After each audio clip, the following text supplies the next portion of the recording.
but it started in the East 9. Look, this for my people. This for my people.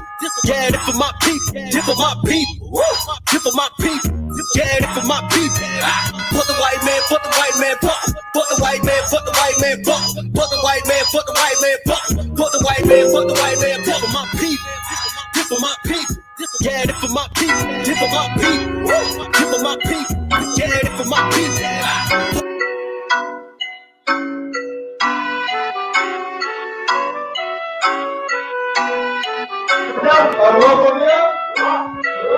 Grease and brotherhood, Lord, gotta teach the people. Exposing all the lies with the truth. Now they can see the evil. We the lost children of the Lord. Yashala, chopping heads off with a sword. Holy Bible, one west, one west. We're going to wandering police today.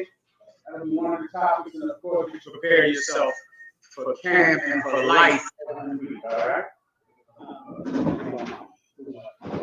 Questions about it? I'm trying to find the scripture. I came across it probably like 2 months ago, and it was like the word scripture, and it was saying, paraphrasing about how we'd rather be like Greeks, and they have like I see the picture of like the sororities, sweaters and stuff, and they use this Rather be like Greeks. You might be the Hellenists. Does that word sound familiar? so it was Greeks inside the scripture. It was Greeks. Was it the Greeks seeketh after wisdom? Does that sound familiar? Why don't you go to concordance and just look up every scripture in the New Testament in Greeks? And then if you see it, then I'll break it down for you, all right? Keep the noise down in the back copy, all right? All right, let's get it on. Questions? Also, we'll break down Psalms, I believe, 104, all right, to explain the condition that we have here in America and all throughout the planet Earth, all right? So we have one question from Zabadia. And Check it out. Yes. For later, Ronnie, I need to go over Psalms. One second. And, so I don't forget. Psalms 106, we'll start about 37 and take it down to 46, all right? Let's go. In the back, sis? Sister wants to say something. Go ahead, sis. You can just say it. No microphone today. Go ahead. I'll go into that as well. Someone else hold the dream scripture for the sister as well, all right? Okay, Ashley, what did you have? They can hear me, Ashley. Yes, they can, sir. Go ahead. Zabadia asks, in Genesis chapter 37, verse 10, why did Israel rebuke Joseph? All right, let's read. Genesis chapter 37, verse 10. And he told it to his father and to his brethren, and his father rebuked him and said unto him, what is this dream that thou hast dreamed? Shall I and thy mother and thy brethren indeed come to bow down ourselves to thee to the earth? You better give me the dream first, all right? I got a scripture for the dreams. Please, go ahead. Ecclesiasticus chapter 34, No, I'm verse sorry, 2. not that. Give me the dream that Asher is reading about right now. The one with Joseph's dream. Verse 6. Mm-hmm. Verse 5, and Joseph dreamed the dream, and he told it to his brethren, and they hated him yet more. Mm-hmm. And he said unto them, hear, I pray you, this dream which I have dreamed. For behold, we were binding sheaves in the field, and lo, my sheep arose, and also stood upright. And behold, your sheaves stood round about, and made obeisance to my sheep. Mm-hmm. Is it obeisance? That means like bowing down, like paying homage. That's correct. So in essence, he's having a dream about his brothers bowing down to him. That's the dream, all right? And that's why his father checked him. His father checked him because on the surface, the dream sounds so arrogant. It sounds like the youngest child trying to usurp the authority of his elder brothers. It sounds like he's just having a dream about him being the man. How his brothers will all bow down to him, and the dream seemed so arrogant that his father checked him, and his brothers hated him for it. His brothers later sold him into slavery. In slavery, he grew in the land of his captivity in Egypt into a position of great power. And while he was climbing up in stature in slavery, his brothers were dying and starving. And then one day his brothers had to come to him in the land that they sold him to get his help. All right, and that's the story. Everybody understand? So he checked him because his father thought this was arrogance. You understand? So, just to confirm, was it arrogance, the fact that he was telling these dreams? Absolutely not. It was the Lord's prophecy because it happened. And that's the thing with dreams. There are many dreams that could seem arrogant, it could seem false until they happen. Right. And when they happen, that cannot be denied. And what you need many times is just a little patience. It's a little patience to wait and see whether or not this dream is just your thoughts or if it is the Most High speaking to you. Give the sister the precept that she's looking for. The book of Ecclesiasticus, chapter 34, verse 2. Whoso regardeth dreams is like him that catcheth at a shadow. Okay, many people are very, I'm going to describe it. Many people put too much stock in dreams. They care about them too much. They allow dreams to rule their life. They waste a lot of money on dreams. They gamble a lot of bad money, dumb money on dreams. All right, they let dreams rule their waking life. And you don't want to do something like that because he that regardeth a dream is like he that does what? Catcheth at a shadow. It's like somebody trying to snatch and grab a shadow. You can see the shadow right there, it's there. But if I go to touch it, I can't catch it. Because the minute I go to grab it, it moves because it's not really there. And that's what a dream is. You don't want to invest your living, waking life into what you do at night when you sleep. Right. It's like trying to grab a shadow. Keep going. And follow it after the wind. And it's like following after the wind. You hear the wind blow, you feel it. Now go try to chase that wind. Right? You can't catch it at all. And that's what dreams are like. You're trying to catch and hold on to something and make it tangible. Make it real and here when it's not here. It's not here. Everybody understand? Hold your point 1 second, young brother. You're doing a good job sitting in that chair too. Give the young brother a hand right here. Right? Good job, warrior. You're sitting like a man now. Now you're acting like a man. Well done. I'm giving some money when we get up out of here. Give him a hand. That's true. Everywhere you go, the shadow goes where you go. So you can't snatch it, you can't grab it. Keep going. Verse 3. The vision of dreams is the resemblance of one thing to another. The vision of dreams is the resemblance of one thing to another. So you're having a dream about what's a common dream that people have? Winning money. Fish. Fish is nothing. Fish is from black people and their superstitions. But there are many dreams that represent things in your life, right? You might be having a dream about a person, but it's not really about that person. It's what that person represents to you. Or you might have a dream about a high school boyfriend. Now, and you're dreaming about him, and you might wake up and say, I should go on Facebook and find that high school boyfriend and have sex with him. Don't do that. Right? Because dreaming about a high school boyfriend could simply be because he represents you being young. He represents a time in your life when things might have been less complicated. He represents a happier time, a time with less responsibilities, right? It's not about the man in the dream. It's about what he represents to you. You might have a dream about a woman. You might think, I should go search this woman down and haunt her all over social media. When really it's not about the woman, it's about something that she represents, that time in your life, something that happened to you when you knew her. It's one thing that represents another thing. But you're a fool if you think the thing you're dreaming about is the actual thing that the dream is about. It is not. Even this dream with Joseph, he dreamed about farms and how the farm would prosper. It wasn't about a farm, it was about him. You get my point. All right, keep going. God. Even as the likeness of a face to a face. Even as the likeness of a face to a face. So his face looks like someone from my childhood. So I dream about him. So I think it's about Levi, but it's not about Levi. Levi reminds me of someone I knew years ago. And so I'm not actually dreaming about Levi. I'm dreaming about that person, like a face to a face, a thing that reminds you of another thing. It's your subconscious. And too many people confuse your subconscious with your conscious mind. And that's different. Everybody understand? Go ahead. Verse 4. Take that drink anytime you get a chance.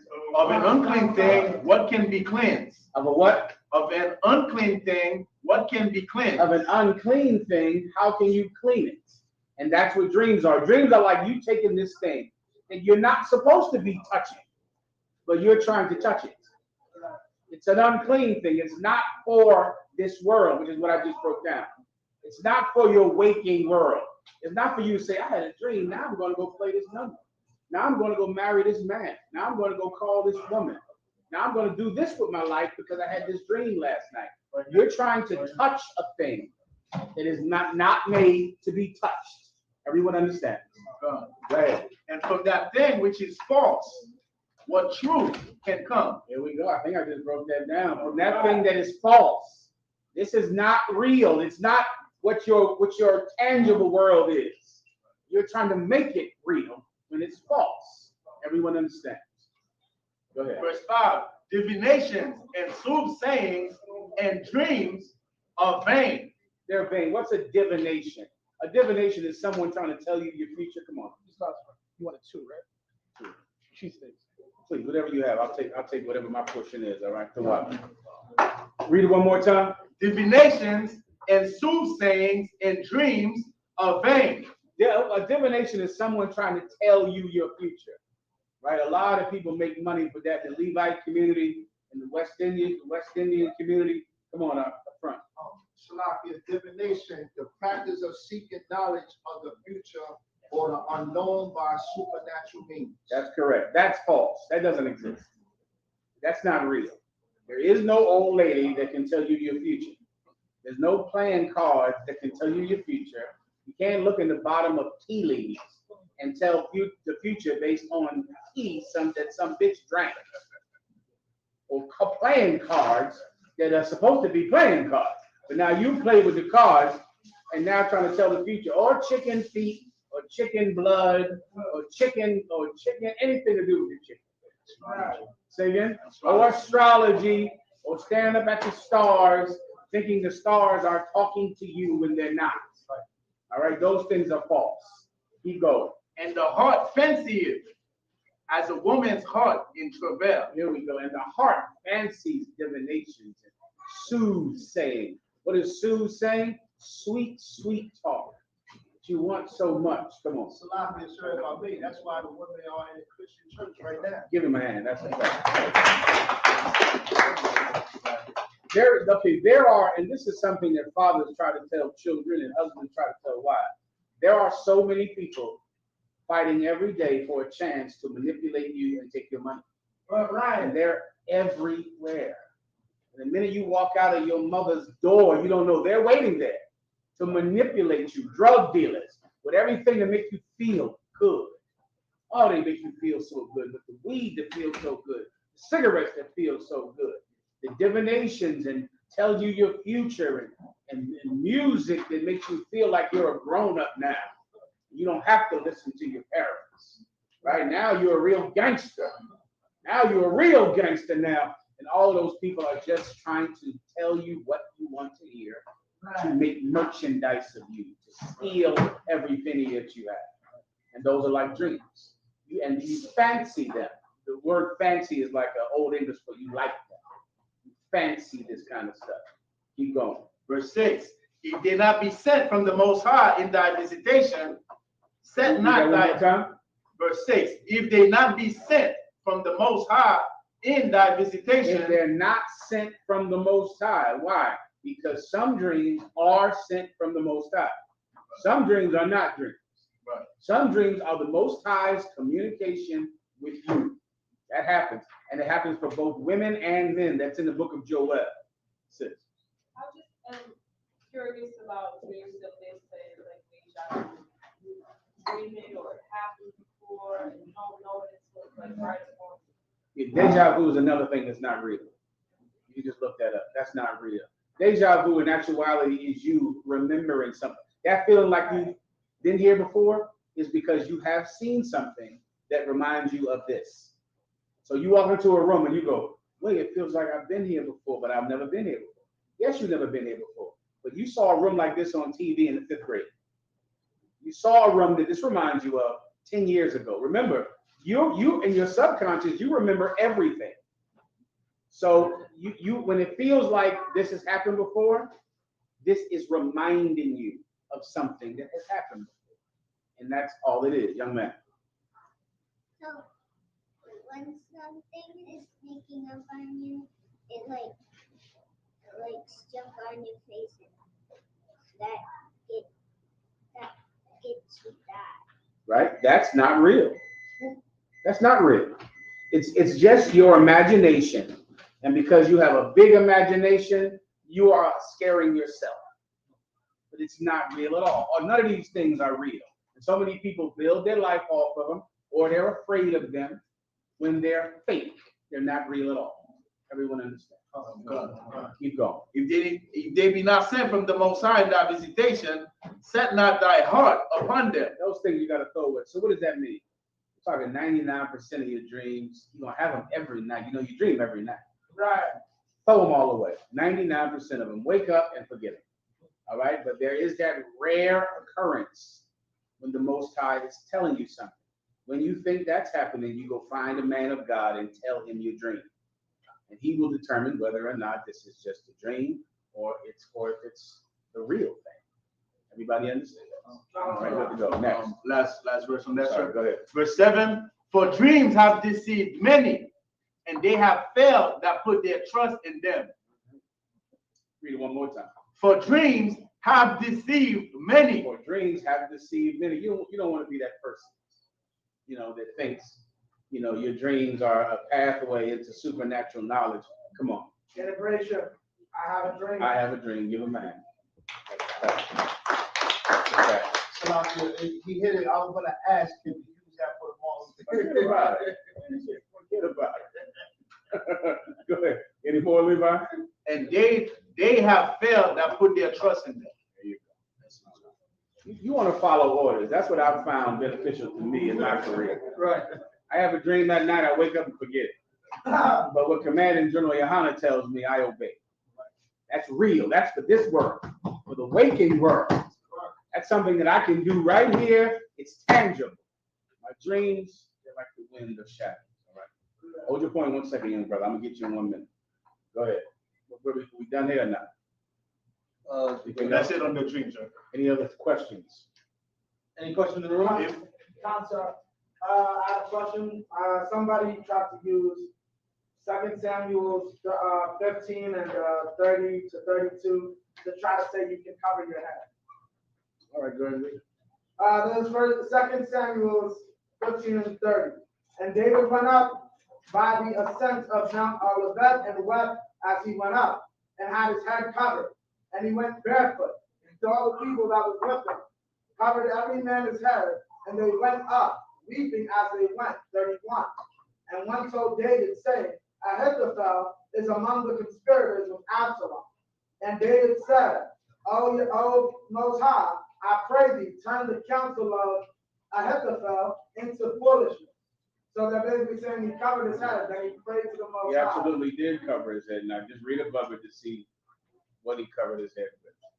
So you. 29, 28. Go ahead. 28. See, I will tarry in the plain of the wilderness until there come word from you to certify me. 29. Zadok therefore and Abiathar carried the ark of the power again to Jerusalem, and they tarried there. I need what he's covering his head with. If it's not, I believe it's here. If it's not here, it's in another precept. You'll see it. Just keep going up until you see what he covered his head with. All right. While you're doing that, I'll get another question. All right. Go ahead. Concert. Chicago, Charlotte, if you have any questions, type them into the private chat about the show. If I may, I don't want. Can I get a understanding of how the Christian church came about? We know the word church is in the Bible from Peter being the rock, right? How did it, from after Christ died, with the disciples going out and teaching what Christ had laid down, how did it come about to being what it is today? Yeah, that's a long history. I remember doing a DVD on this. It had to be 100 years ago, right? There's a long history of the Christian church, right? It's a good idea for one of you capable officers to do another history of the Christian church. Go through the entire the Protestants and Catholics and the different branches. I'll try to summarize it up for you quickly. Let me wrap up with a Baji right here. Baji, this is what you need. You need to look. They cover their head with ashes in mourning. Their heads were covered with ashes, Right. not with hats or yarmulkes or kufis, right? They're in mourning. It was Israelite custom Right. to go into the ground after you burn the fire and to throw ashes and dirt on your head. And that's what David did and all the people, because it was to signify sadness. So they would literally get on the ground and just throw dirt all on their head. Come on. So like I didn't I knew it had to do with humility, because that's what really explains what's called that. The purpose It's going to say ashes, but just look up this. Look up, cover thy head with ashes. Right. And you're going to see it, and that's what this is. So if the fake Israelites want to cover their head with ashes, they should. They should be in total sadness. They're not in the U.P.K. Right. They should be sad day and night. If I wasn't in the U.P.K, I would be extremely sad.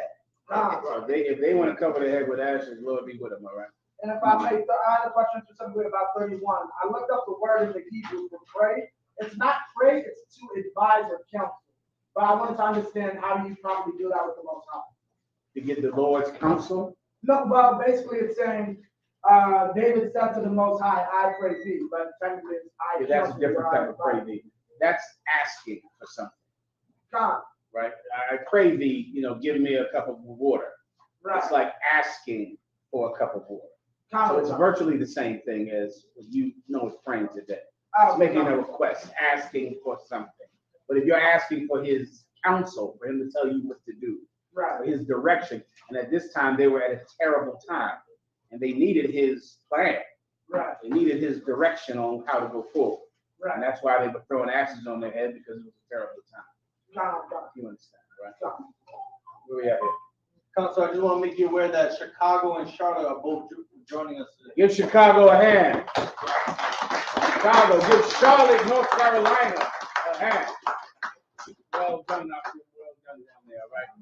I'll take the next question. Any questions in the room? Any questions online? Sisters, any questions?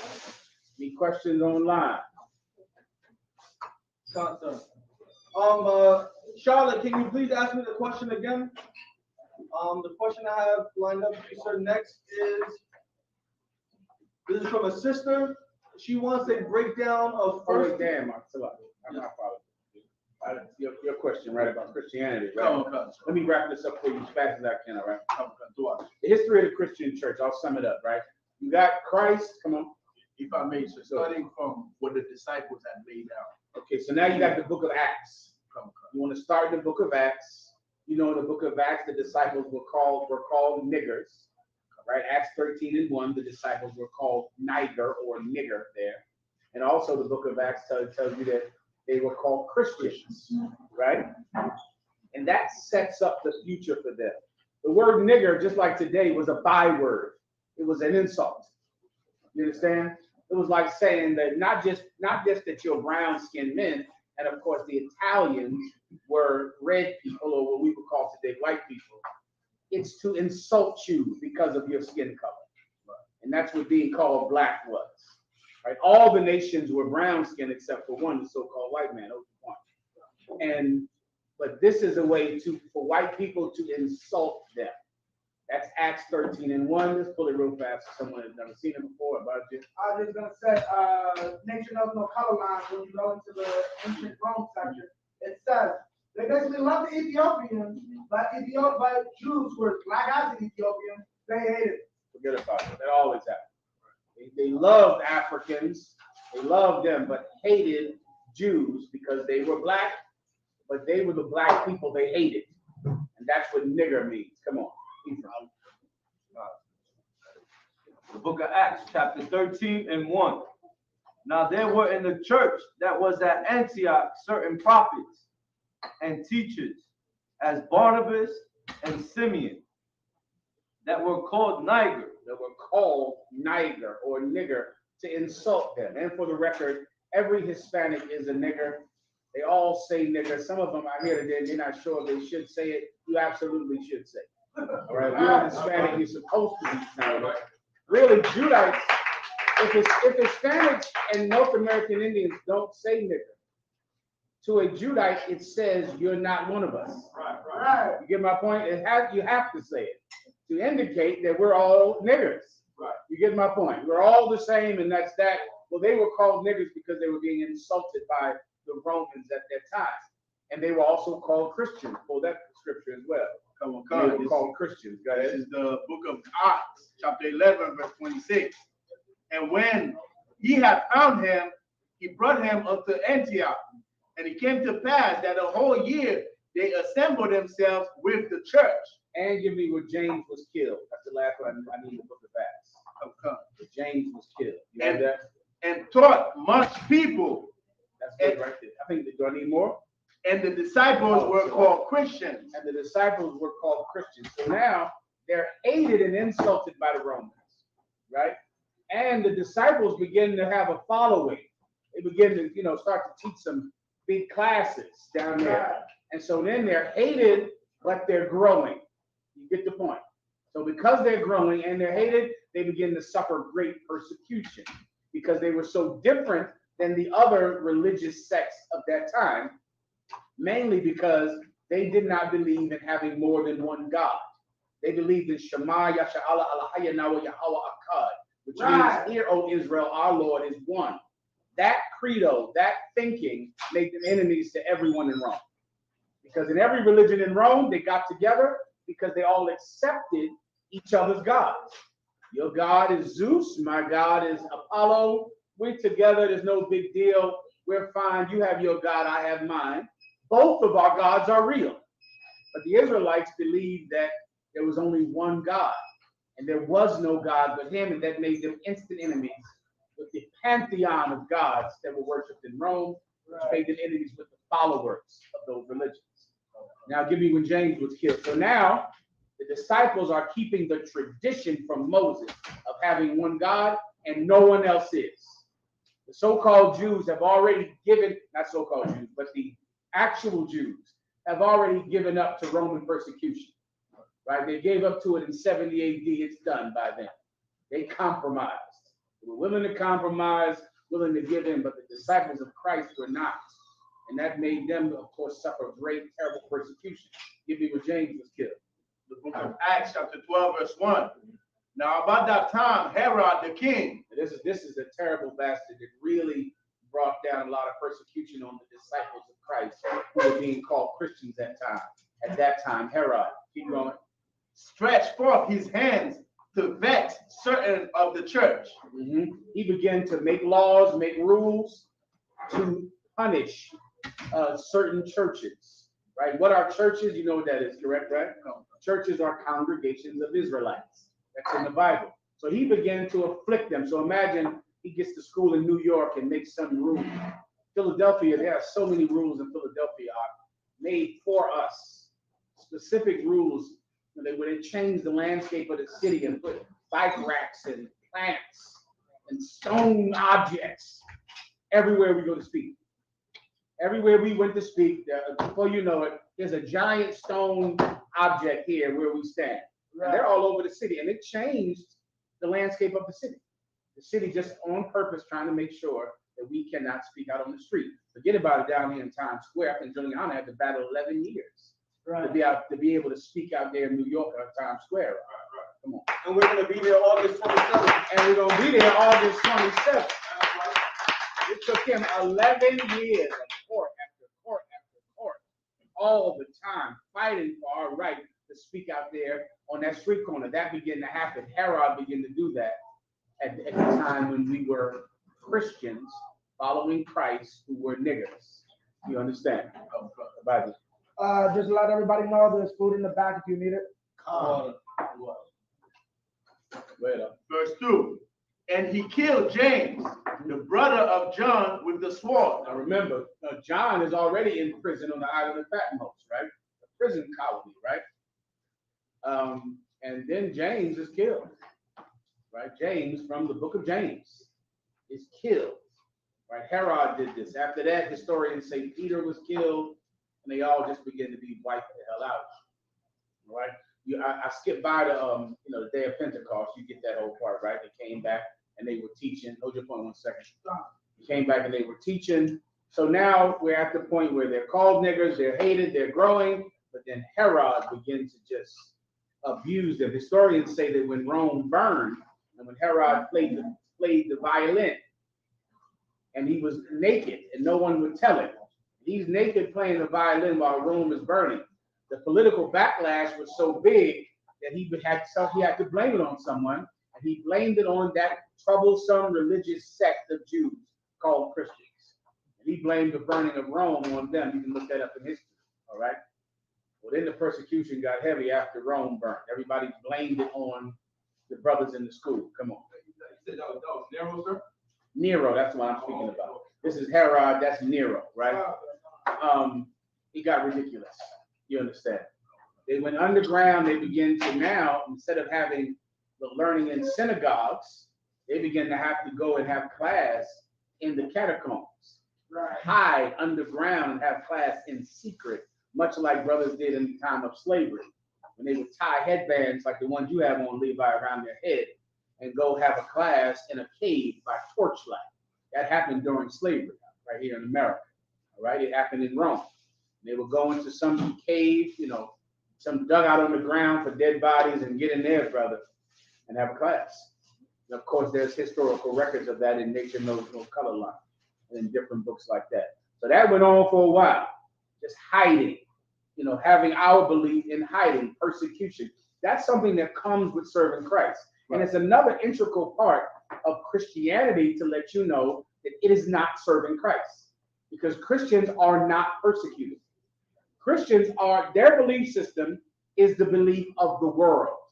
The world believes in Christianity, and Christians have never been persecuted ever.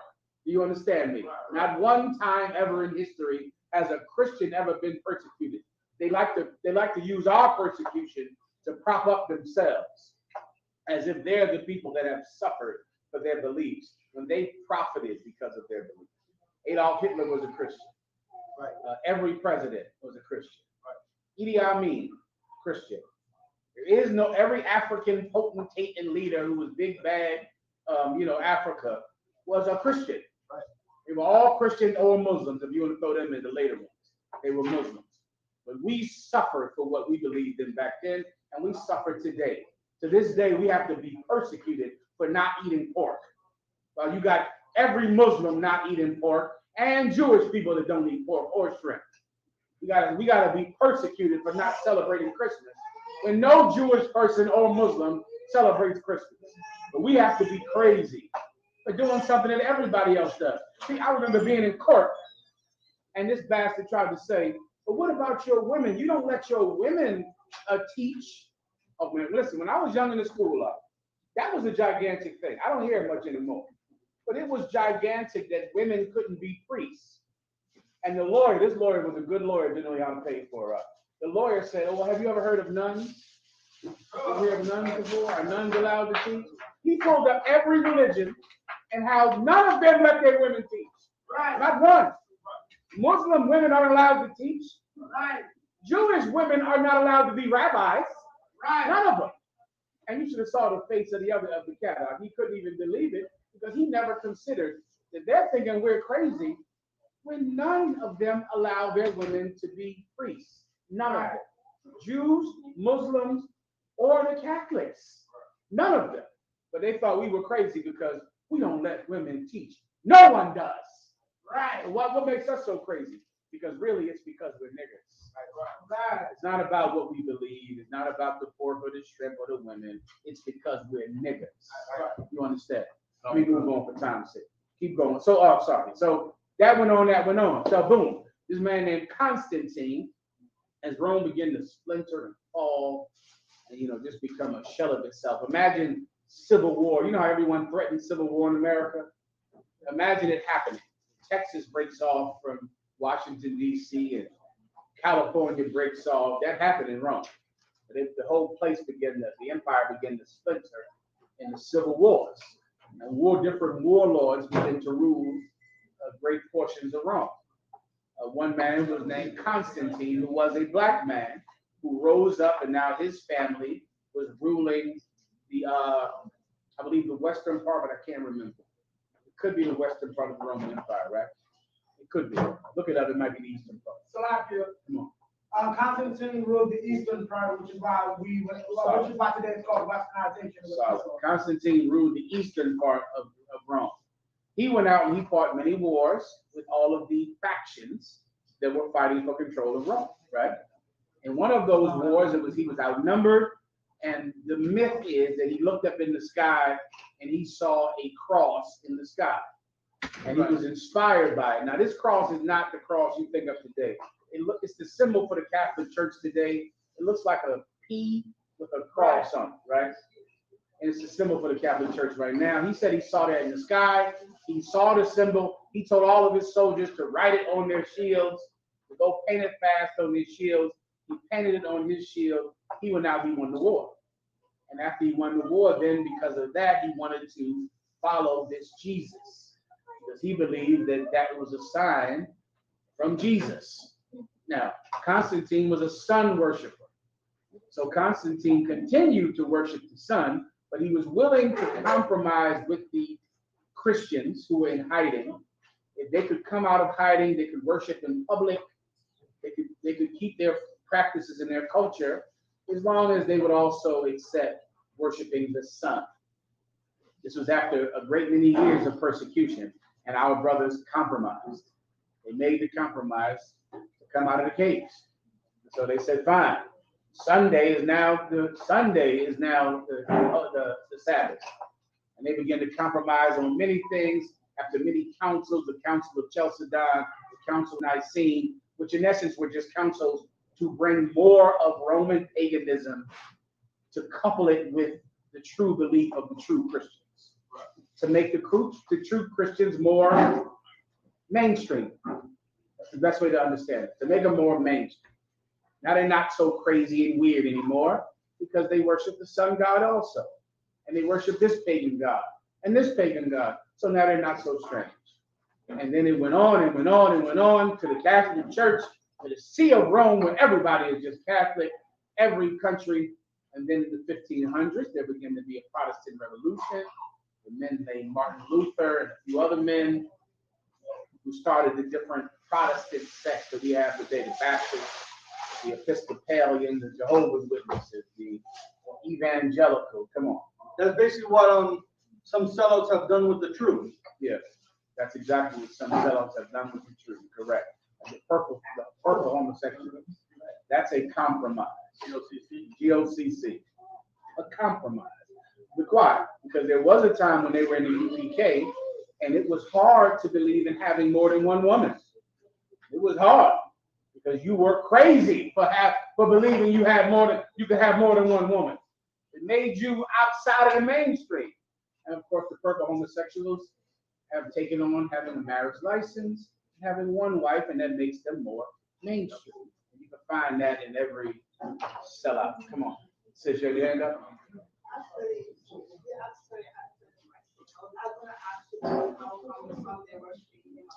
That's where. Because Constantine worshipped the sun god. But he wanted to compromise with the Christians because he believed that their God helped him win the battle. So they agreed to worship the sun. He agreed to make their belief lawful. And they could just have a synagogue and they could set up schools as long as they believed that Sunday was the new Sabbath. So they believed in the Sabbath. But now he told them, if you make Sunday the Sabbath, you can come out hiding. And they did. That's the Christian church. You get the point, right? Solid. Next. Chicago has a question. in Judges chapter 18, verse 7. What does it mean when they said they had no magistrate in the land? And also, at the end of the verse, when they said they had no business there. Let's read it. I'll get you next, Benjamin, all right? Go ahead. Who made the food tonight? Two sisters. We got Mike Roswell. Mike Roswell, come on. Give her a hand. Who else? My rib. Give her a hand. Go ahead, sis. Who else? That's my mother, Nakara. Come on, Nakara. That's it. Well done. Who else? Who else? Did you see anybody? The sister right up front. What's her name? What's your name, sis? This is Mike Roswell. Mike, get the water. I appreciate it. I'm signing Christ. Tawada for all your hard work, all right? All right, where we at now? You up. What that question? Concert. It's from Chicago. Judges 18 and 7. Then the 5 men departed and came to Laish and saw the people that were therein. I might need some context for this. What's happening around here? If you know, let me know. Keep reading, sir.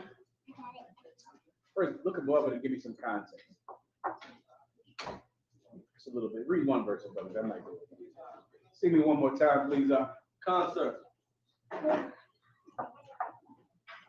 Judges chapter 18, verse 5. Give me one finger on that one. And they said unto him, ask counsel, we pray thee, of God, that we may know whether our way which we go shall be prosperous. Everybody understands that right there. I believe that who is speaking to right here? So Micah. Hold on.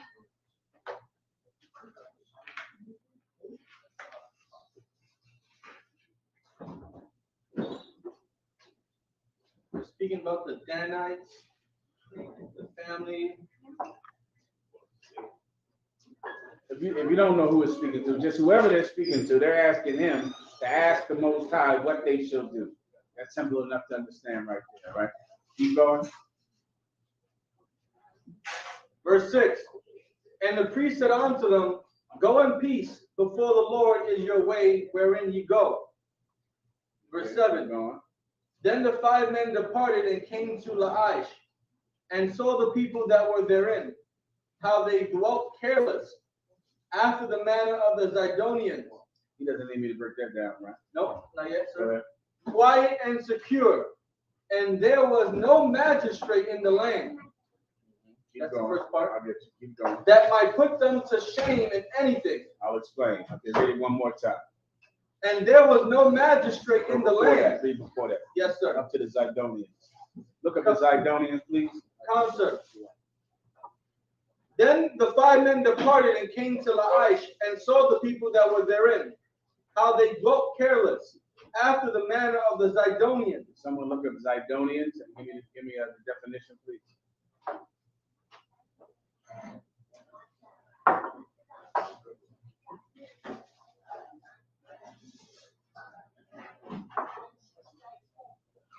Let me get it for you. So I get it. You got it? Relating to the ancient Phoenician city of Sidon or its inhabitants. Right. Say it again. Zidon, right? Tyre and Zidon. That's the Zidonians, right? Tyre and Zidon was like a rich city run by heathens. Israelites worked in the city. You can think of New York. New York would be a perfect example of Tyre and Zidon, a rich port city. New York is so rich because of all of the ports that you have here in New York, all of the water, which means goods can come here from across the damn world, all right? And Tyre and Zidon was just like that. New York is run by heathens, but the heart of the working class in New York are the 12 tribes of the nation of Israel. And every tribe is here because of it. There are Colombians here. There's not one 12 tribe that is there's not one of the 12 tribes that is not here in New York. Right. Each one has some conclave of this city that's theirs. Colombians, the Brazilians, everyone. Every different tribes that you'll never see outside of New York. You'll see every last one of them here. All right, because this is Jerusalem this is the great city. This is run by heathens, and Israelites are the engine that makes it go. Just like Tyre and Zidon. Everyone understands? Come on. Zidonians in the Anonymous. Go ahead, I'll take it. Zidonians, the ancient Phoenician city, Zidon, in Lebanon. In the King James Version, you can use Zidon. It was a Canaanite city, 22 miles north of Tyre. It was near Zebulun, and Asher reached it, although the Asherah never expelled its inhabitants. But all of Ashtaroth, a goddess of fertility, were its chief gods. Ashtaroth, what god is Ashtaroth? Does anyone know about you? The God of Easter. The god of Easter, Estar, that's Ashtaroth. Right? It's a female fertility goddess. So this land worshiped heathenistic gods. That's what you need to understand this breakdown. All right, now go ahead and read whoever was reading. Once somebody take it for you after, they can get it for you. Concert. After the manner of the Zidonians, quiet and secure. So now the Israelites in this city behaved like the Zidonians, meaning what? They worshiped Ashtaroth. They worshiped strange gods. And they were doing it securely. Read that part again. Yes, sir. How they dwelt careless after the manner of the Zidonians. They dwelt careless, meaning what? They sinned against God every day without any worries, without any cares. New York is just like that as well. Right. Especially with drugs. You're going to see people getting high in the middle of the street, walking down the street. A lot of you Christians out here going to church like it's nothing. You're going to church every Sunday as if it's clean, as if you're doing something righteous. Well, in Tyre and Zidon, that's the way it was. People just did whatever they wanted.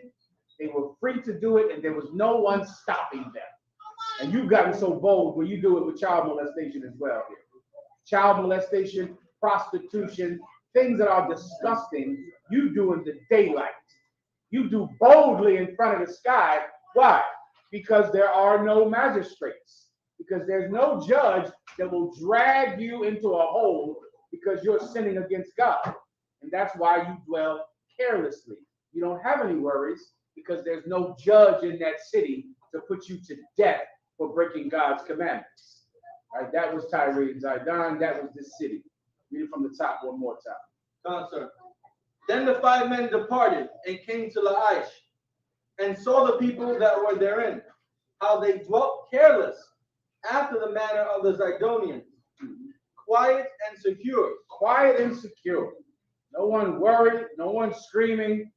They were fine, even though they were child molesters, idol worshipers, drug addicts and drug dealers, abusers of their own community. It didn't matter. They were quiet, no yelling, no screaming.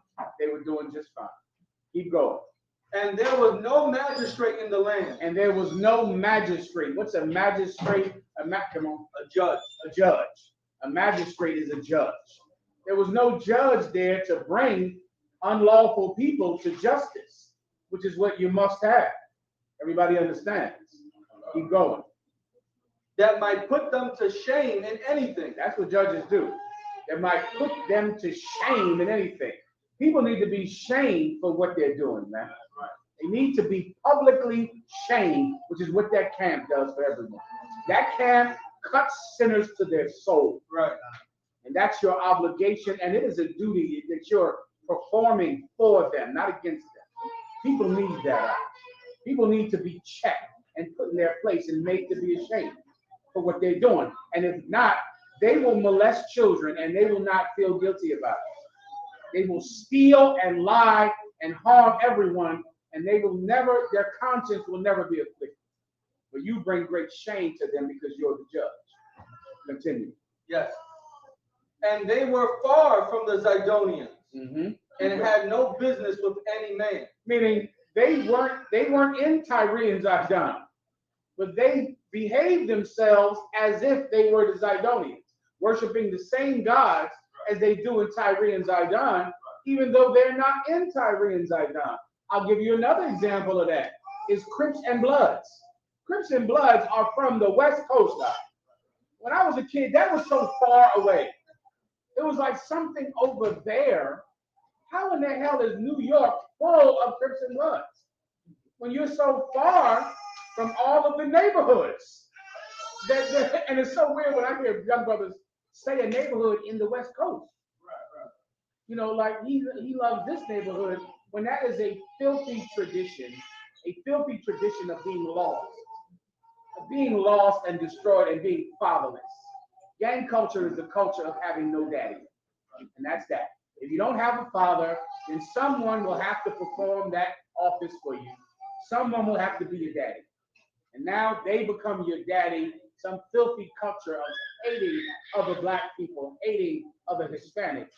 Well, it's right here in Harlem, even though you're so far from it. Everyone understands. And then I can go on and on about Islam. What in the hell are you doing being Muslim here on Malcolm X Avenue up here? You a Muslim? You a Muslim from Mecca, from Saudi Arabia. How? Like, how did you even get into this? Go ahead. Speaking Arabic, dressing Arabic, with the red beard and the whole thing. That's a Saudi Arabian custom. The way they dress is what you need to dress if you live in the desert. Like, it's perfect for the desert. And some of you wear the scarf. You see the scarf? That scarf is for sandstorms. That's the point. It's so you can wrap it so the sandstorm doesn't get in your mouth and in your teeth. And you have a sandstorm scarf on. When you don't have sandstorm, listen, I can't go on. The point is, this is you. You're nowhere near this thing, but you worship it, and you got no reason to even worship it because you didn't even grow up where this sin was rooted and took place. Right. Keep going. Constant. Verse 8, and they came unto their brethren, to Zorah and Eshtaol, and their brethren said unto them. That is question. Was it more? That was his question. Done.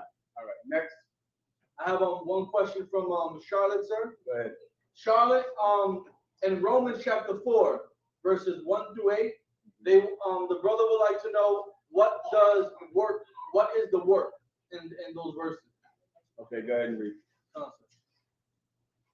Also, see if I can get this video from Captain LeBun of one of Hadaria Allah's lovely ribs. A video I've been trying to play for 6 weeks. See if someone can contact LeBun. LeBun might have it, or Hadaria Allah might have it. All right.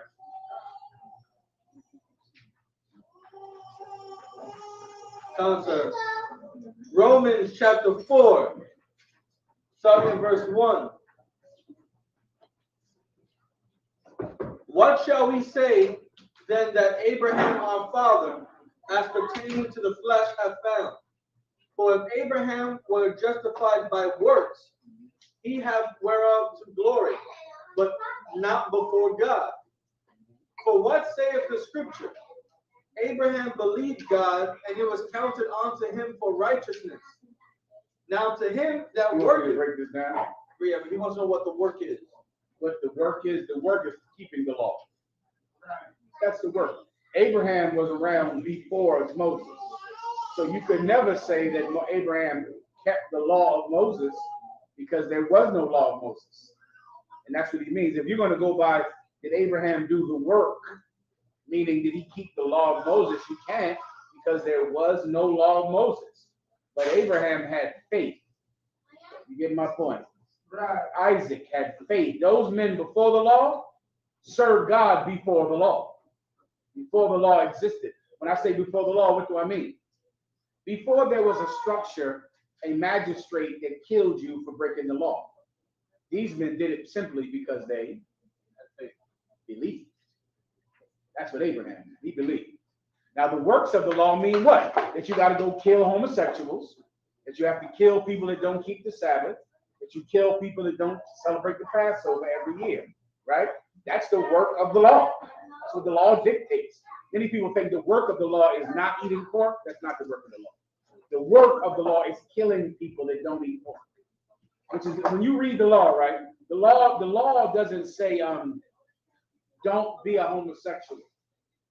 The law does not say that. The law says kill homosexuals. Right. The work of the law is carrying out the punishments written in the law. Does everyone understand? You can just pull this anywhere that you want. Whosoever that does not celebrate the Passover every year shall be cut off from his people. It's telling the priest what to do with the person that disobeys the law, right? But Abraham was around before that. So why did he do it? He did it because he believed.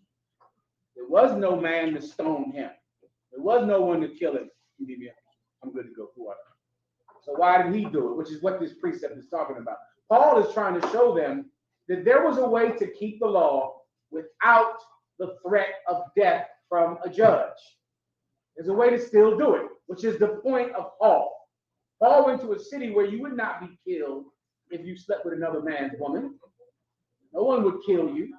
The law says they must be killed. That's what the law says. That's the work of the law, to kill people who disobey God's word. Paul is saying that you don't have to do that.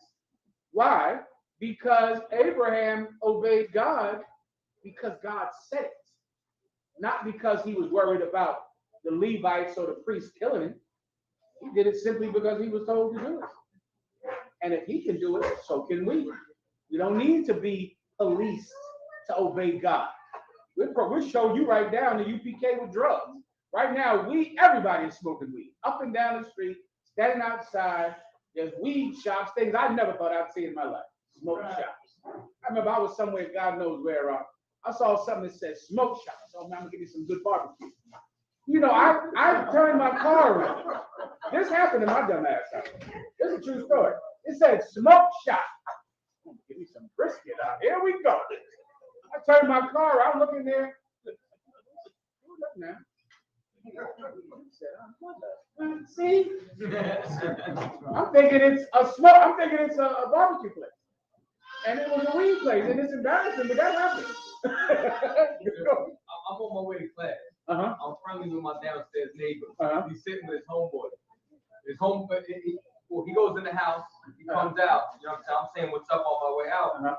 He pulls out a coffee can like this big. You know what I'm saying? The can opener. So now he opening the can, it's about, twice the size of Folgers, you know what I'm saying, cup of coffee. What you got there? He's like weed. You know what I'm saying? Opens it up. Shit straight to him. You know what I'm saying? Like a can this big with like, you know what I'm saying, like 3 ounces. I was just like, and on the lawn in the middle of like, you know what I'm saying, traffic, all that. I'm like, this is just it's insane where we live. And if you think about that the war, that they literally coined that phrase, the war on drugs, to stop people from smoking weed. All of your fathers and your brothers and your cousins and yourself in jail because the car smells like weed. In jail over weed. All of your whole generations are wiped out because the police were trying to stop people from smoking weed. Now, everybody can smoke weed, and the U.P.K still doesn't. And we're not worried about going to jail. We're not worried about getting arrested, and we never were. All through the drug war, we weren't getting high. While there was a drug war, while the police were locking everyone else up, we didn't get high. Now everyone smokes weed. There is no penalty, and we still don't smoke it, right? And that is faith. Faith is when you do it not because you're worried about the penalty. You do it because it's right. You don't do it because it's wrong. That's what Abraham did, and that's what this precept is about. I'll read it one more time. Go ahead. I'll give you a second if you need. So, you wanted the apology video? I do. I got that. The water. Hold that for the end of class. Now give me keep reading so I can answer this brother's question. Concern. Now to him that worketh is the reward, not reckoned of grace, but of debt. Not reckoned of grace, but of debt. Read it one more time. Now to him that worketh is the reward, not reckoned of grace, but of debt. Not reckoned of grace, but of debt, meaning what? Come on. We're in Romans chapter 4, verse 4. Keep going. Yes, sir. Verse 5. Oh, let me read that part again so I can Yes, sir. Verse 4. Now to him that worketh. What does worketh mean? Worketh is someone who is doing the works of the law because it's a law, right? Like not smoking weed simply because it's illegal. Well, when they make weed legal, you are going to smoke it all because now it's legal. Homosexuality. There were a lot of people that were fighting their urges for homosexuality for a while. They called them closeted homosexuals, where they had these urges, but they didn't act on it because they were worried about the repercussions. Oh, that's over. Right. Now, you're going to do better in your career if you're gay. You brothers out here that rap, you better start being gay. I'm telling you straight now, because being gay is what they're going to require of you. Because you're going to sell more records if you're gay. So then why would you not be gay? Because you don't care about that. That's integrity. Because everyone else is going to be gay because they're going to profit from being gay. They're not going to fight their urges and not perform homosexual acts because they're worried about someone finding out. They're going to hope people find out. And if people find out, they're going to get more rich. So then why should you not be gay? Because it's wrong. You understand? Because it's wrong. I'll explain. Read it one more time. It's like I was answering general Q. Verse 4. Now to him that worketh is the reward, not reckoned of grace. Now, if you are keeping the law because you're afraid of the punishment, because you're doing it because you'll be punished if you don't do it, then your reward is not of grace; it's of debt. Meaning you owe this. So now you're doing it. Debt is like it's a burden to you to do it. You get my point? You're doing it because you have to. That's what the debt is talking about. Why did I give this man this money? Why? Because I had to give him this money. It's a debt. Why did I give this man the money? Because I wanted to. I wanted him to have it. That's different now. And there are people that keep the commandments because they don't want to go to jail. Right? People that don't rob banks, not because they love, not stealing, but they're afraid to get a bank robbery charge. People that don't get high because they're afraid to go to jail. There were people that kept the commandments of God because they didn't want to get stoned. They didn't want to get killed. It was a debt. It was something they had to do. They were compelled to do, forced to do. They didn't like it. They didn't believe in it, but they obeyed it because they were forced to. It was a debt. Everyone understands?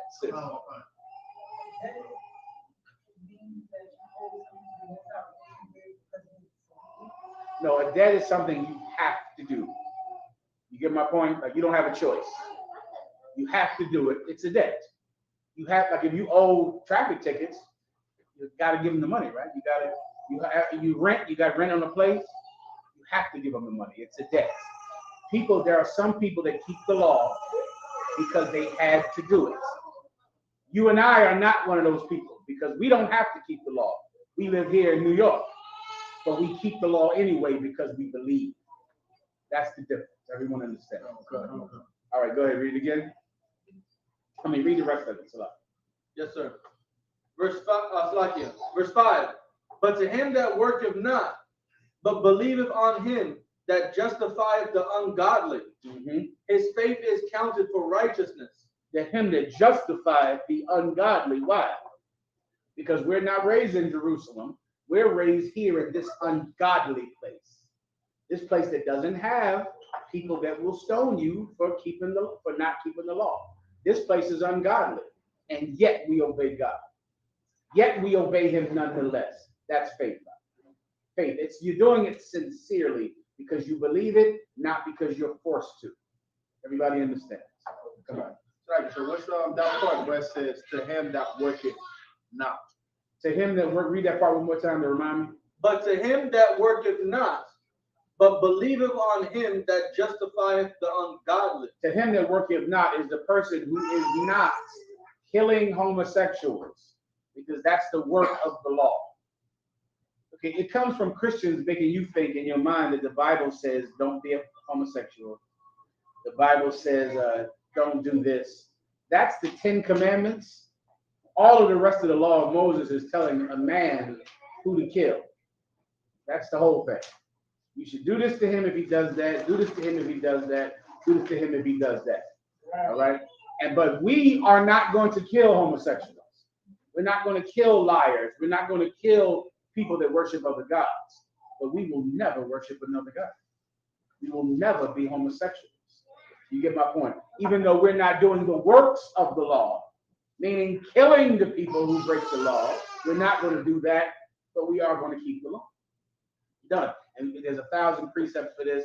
A law unto themselves is what you need for this as well. All right?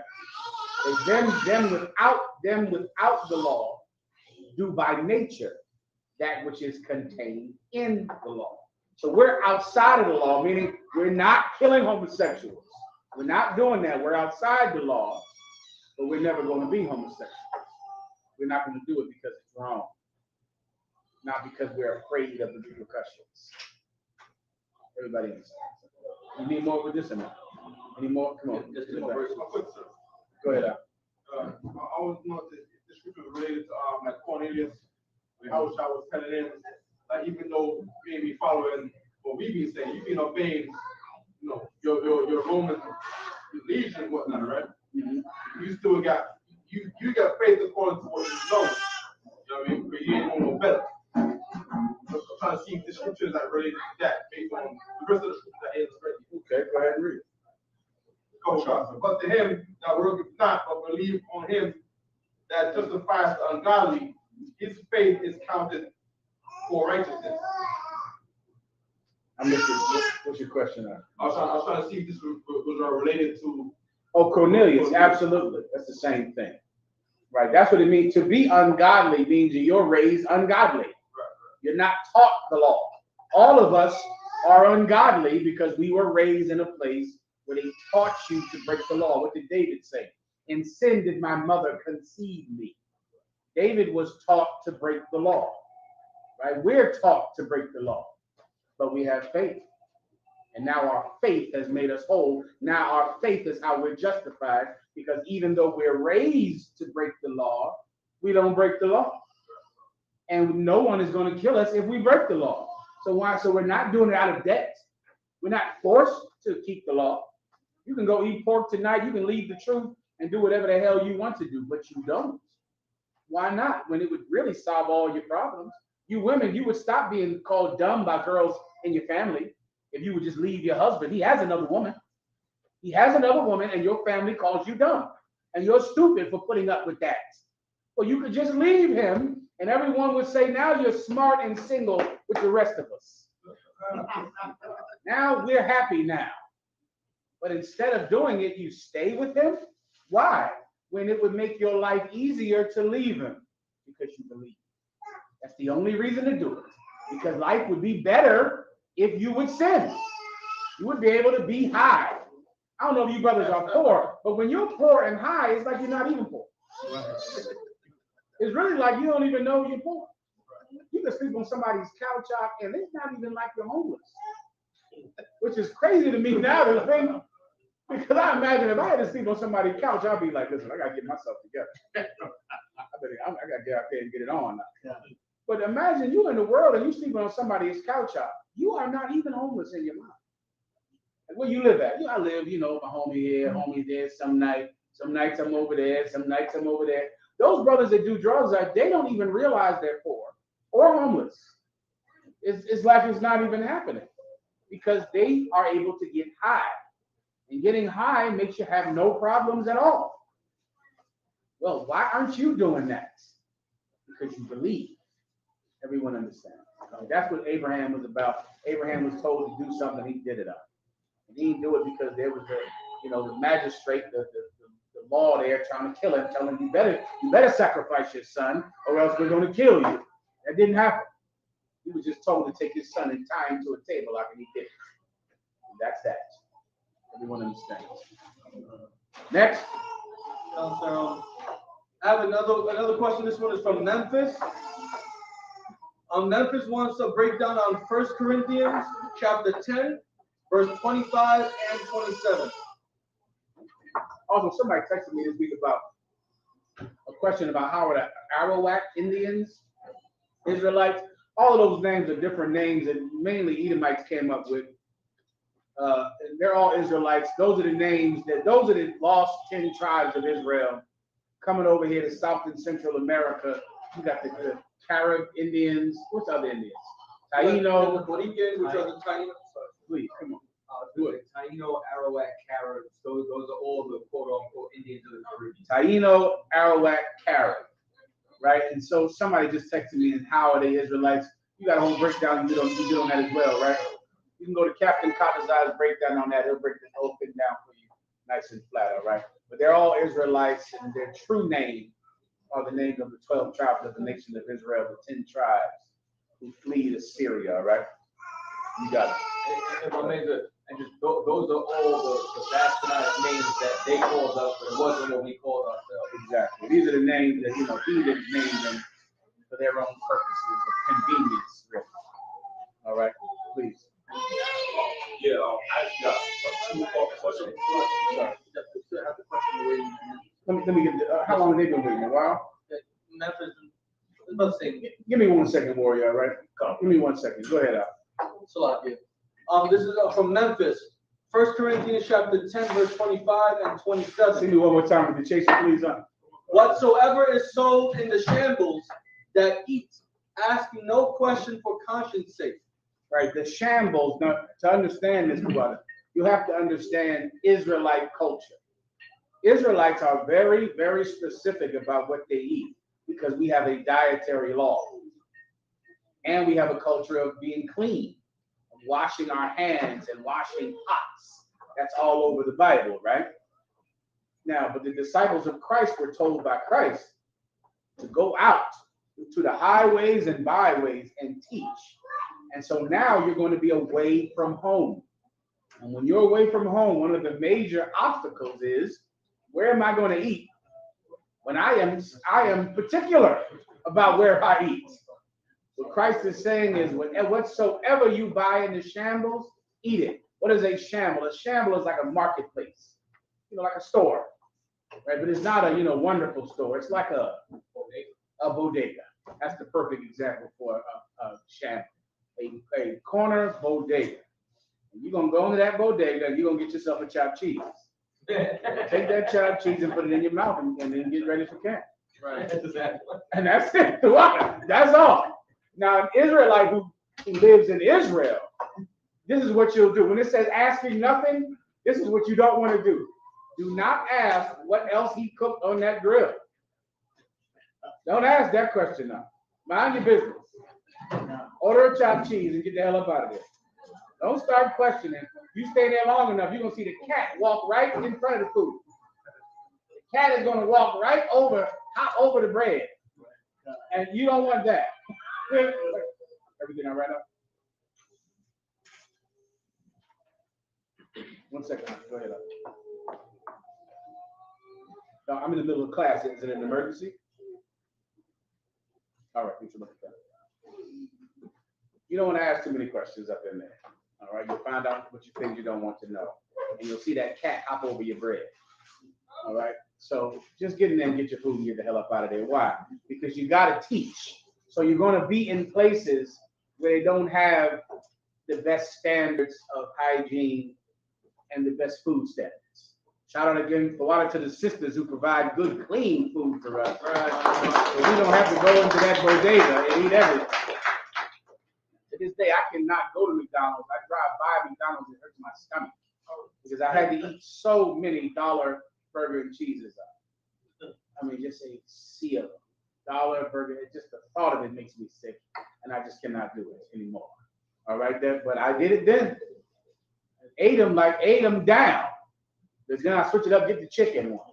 Right. You got the burger, then the chicken. I switch it up to try to, fancy it up a little bit.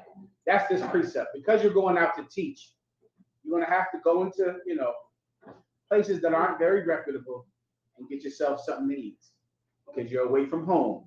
Mommy is not there to cook for you anymore. But you got to get out there and you got to eat wherever you are. So whatever they got in there, eat it and shut your mouth. All right?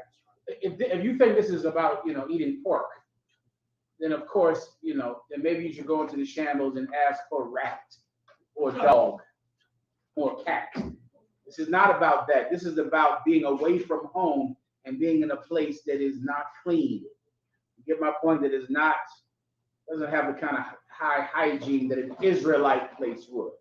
An Israelite place, the pots would be clean.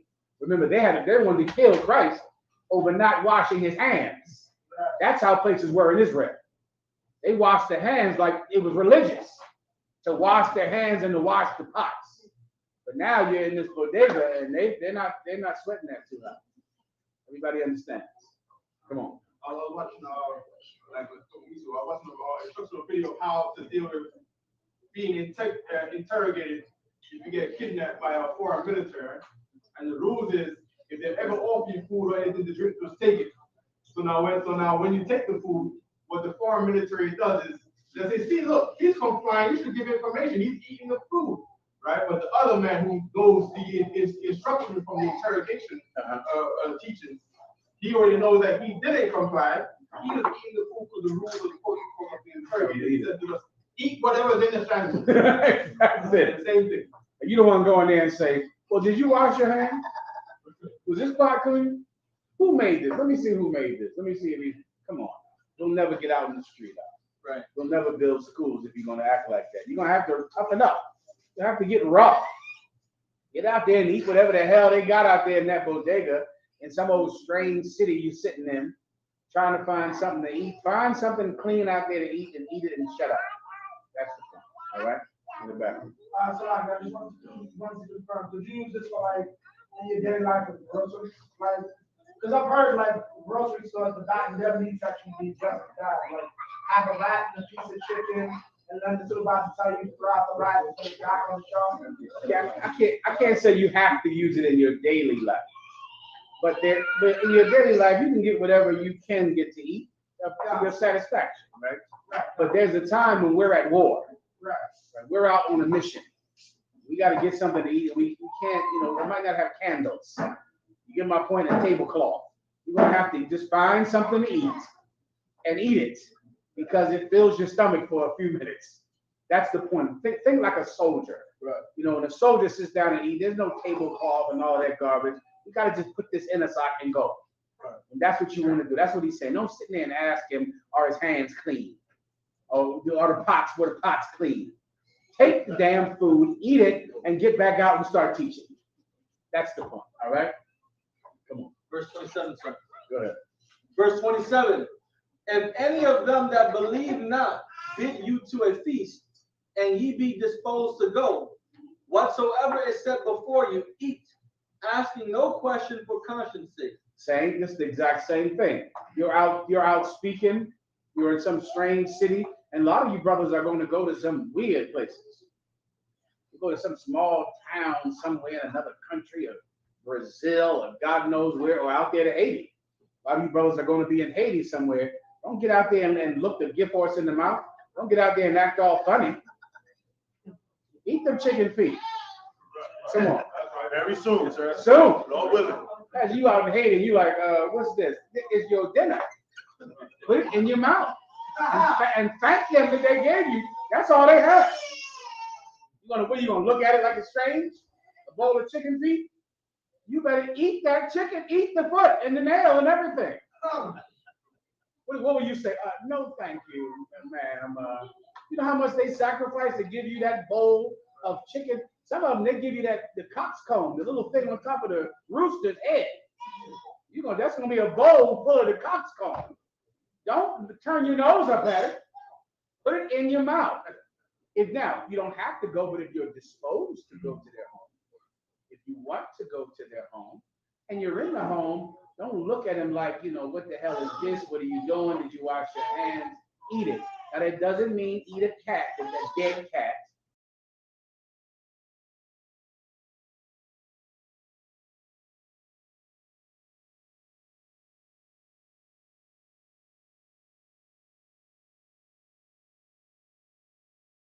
It doesn't mean eat human flesh, and it doesn't mean eat pork and shrimp. But when you get the food, you don't want to, you don't want to be inhospitable.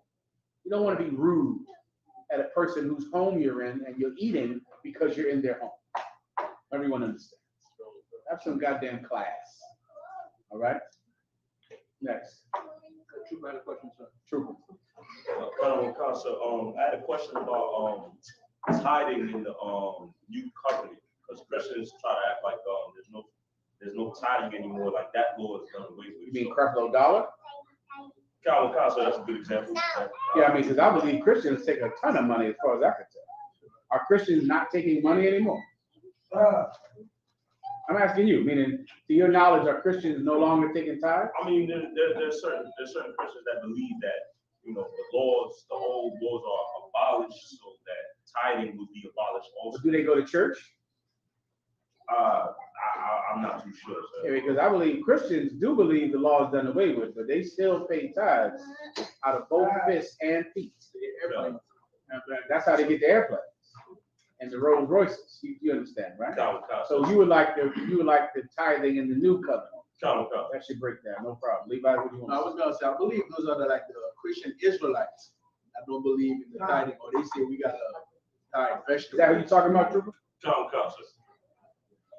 Definitely Christian Israelites. For sure. They don't believe in the law. Right? Give me tithes in the New Testament, please. Go ahead. Hebrews 7th chapter. We'll start there. I need to move fast, all right? Come on. So I was wondering if you heard about the Indian pastor who literally berated his church about not buying him I don't know the brand, but a very expensive wristwatch. It was coming up on my timeline. I kept blazing past it because it was Christian, but I believe I saw it. They wanted him to buy them a wristwatch. Right. Yeah, Christians definitely believe in getting cash. All the cash they can possibly get. Everything. Now, fake Israelite groups, of course, I believe they don't believe in taking tithes, and I don't know. They don't believe in a lot of laws. All right. Let me break it down for you. Let the trooper read. All right. And they're saying it's vegetables, but they wouldn't send a French cut, you know what I mean, string bean. Let me, I'll go into this. I gotta move for time's sake, all right? Let the trooper read, all right? So this book of Hebrews chapter 7, verse 1. For this Melchizedek, king of Salem. Let me give you a good precept that'll help you out battling fake Israelite Christians, all right? Okay, hold on, stand by. You need to put this with your tithes breakdown, all right? Will, is Matthew 23 a good one when Christ was cutting the Sadducees and the Pharisees about keeping the law of That's a tithing? good one. That's a good one, but this one I need has shekels in it. Shekels. Stand by. 1 second out. Not that you don't muzzle an ox. Not that. That's a good one, but that's not the one I'm referring to.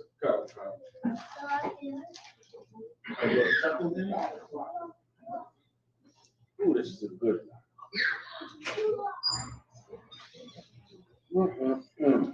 Hold on. That ain't it either. Ooh, this is a good one. Okay. Give me 1 second, so I can find this, all right, Asher? If I may, sir. Everyone give a round of applause for the New York cookout, August 26th, 27th, 28th. All right. We're going to be in Marcus Garvey Court on the 28th at 12 p.m. We're going to be having camp in Times Square on the 27th from 11 to 5. And Commander General YAHANNA will be speaking and giving the solution to gun violence in New York City at 3 o'clock. Outstanding. Good man.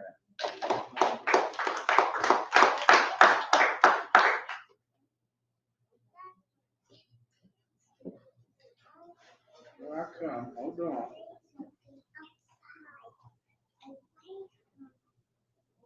I think it's Exodus, right? I think it's Ezekiel 38.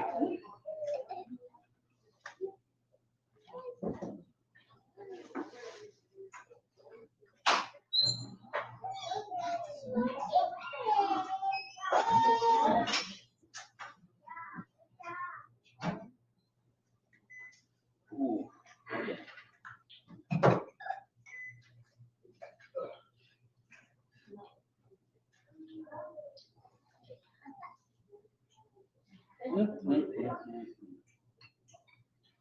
I believe this is Ezekiel 27:3. Ooh, wait. On down, right? Let me start with this first thing to correct this lie about tithes that you've heard in the. I'm sure you've heard about the fake Israelites talking about that tithes is fruits, You heard that before, fruit and vegetables? Let me explain something to you. Tithes, 6,000 years ago, has always been money. Tithes has never been fruit, has never been vegetables. Tithes has never, ever been animals, ever. Tithes has always been a monetary amount of what that thing is worth. Always. And it's right here in the Bible. And I'm about to show it to you in a few seconds. Come on. Because you can't bring spoiled fruit as tithes. Okay. Imagine a whole nation gives, imagine a whole nation gives the priest their lambs. How many lambs would that priest have? Then what, in essence, would the priest be then? Farmers. Right. And priests can't be farmers. Right. They have duties. They would, then if everybody gives them a lamb, then they're sheep herders now, and sheep farmers. And what are they gonna do with all those goddamn sheep? Anybody? What would you have to do if you have 1 million sheep, Kazazar? You would have to take care of them, feed them. And then what? When you're taking care of them, you're feeding them, they're making babies. You got 1 million sheep now. What do you have in a year? 2 million sheep. Because now they make babies. So then you would now be a sheep farmer, and eventually you would have to sell them. You would have to start selling all of these goddamn sheep. If everybody gives you all of their grapes, so every grape you're getting 10% of, what are you going to be in 6 months? A grape seller. You're going to have millions of pounds of grapes. Grapes have never been vegetables, but there is a monetary. I'm sorry. Tithes have never been vegetables. Tithes have never been vegetables, but there's a monetary amount for that bull, a monetary amount for that sheep, and it's right here in the Bible. Generally, YAHANNA told it to me many years ago, and then told it to me again recently when I couldn't remember what the hell it was. It's shekels, and everything that you read about being a tithe is in the Bible, and it's telling you how many shekels to give the priest for that thing, because you can't give him animals because he's not a farmer. Everyone understands. Preceptor, Go ahead.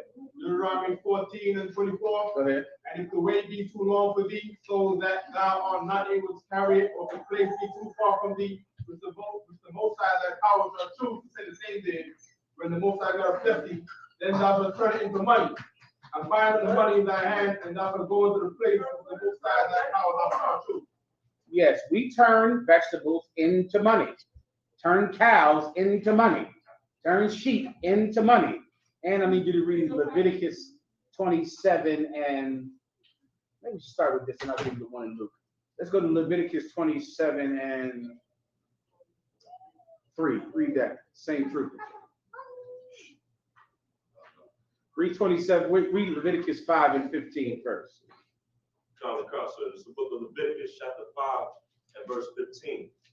If a soul committed trespass and sin through ignorance in the holy things of the Lord, then he shall bring for his trespass unto the Lord a ram without blemish. Stop. Now, brother, you've heard of that before, have you not? John the Counselor. You've heard of giving the Most High a ram without blemish, a perfect lamb, a perfect ram, which is a male sheep. Or in some, there's a lot of other animals that have rams, but a ram sheep is a male sheep is the one we'll use today. Go ahead. John the Counselor.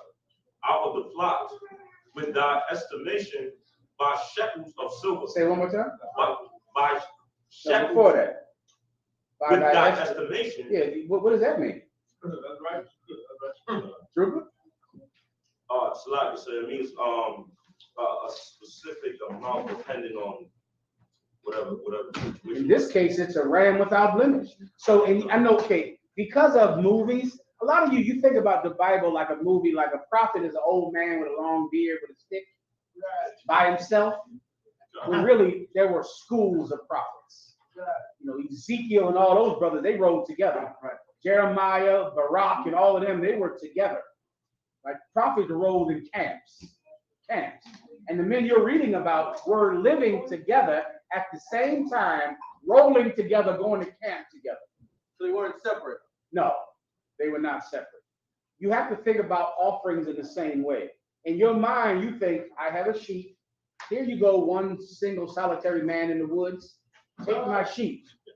When this is a nation of people giving their sheep. Right. And so if 10,000 people give one sheep to this guy, he's now a sheep farmer. When he has to be a priest. Right. Remember when Elijah, not Elijah, who's the brother that came? Name begins with an M. He went to rebuild the temple.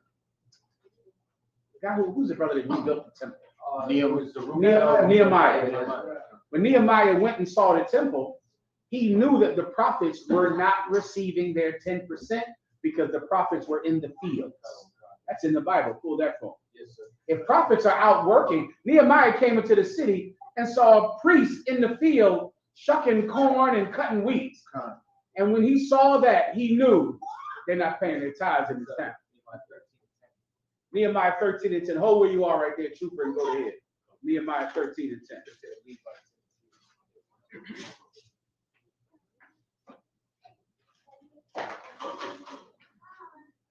If I may, sir, I don't know if you remember, I think it was like a year ago.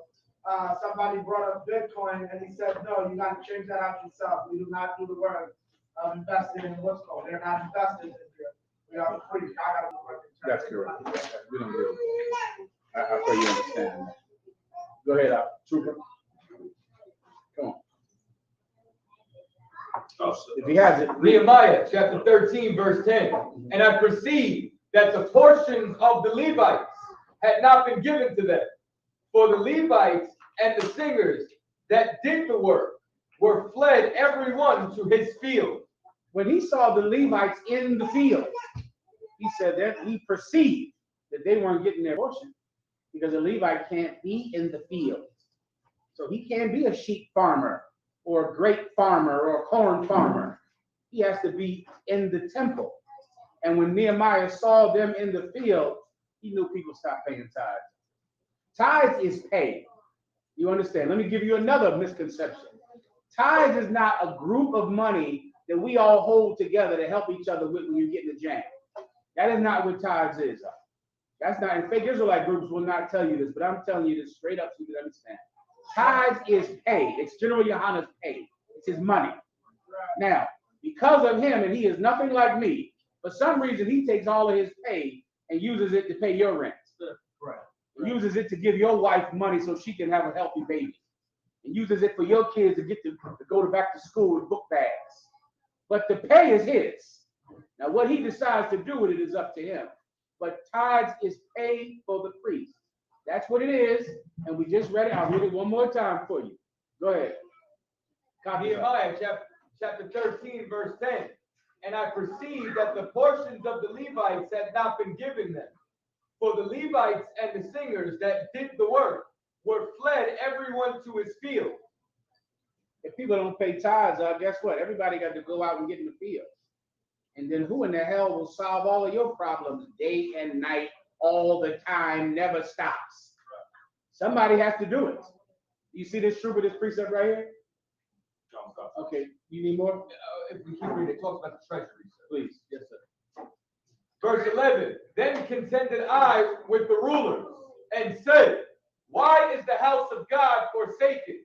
And I gathered them together and set them in their place. Why did he think the house of God was forsaken? Because the Levites were in the field.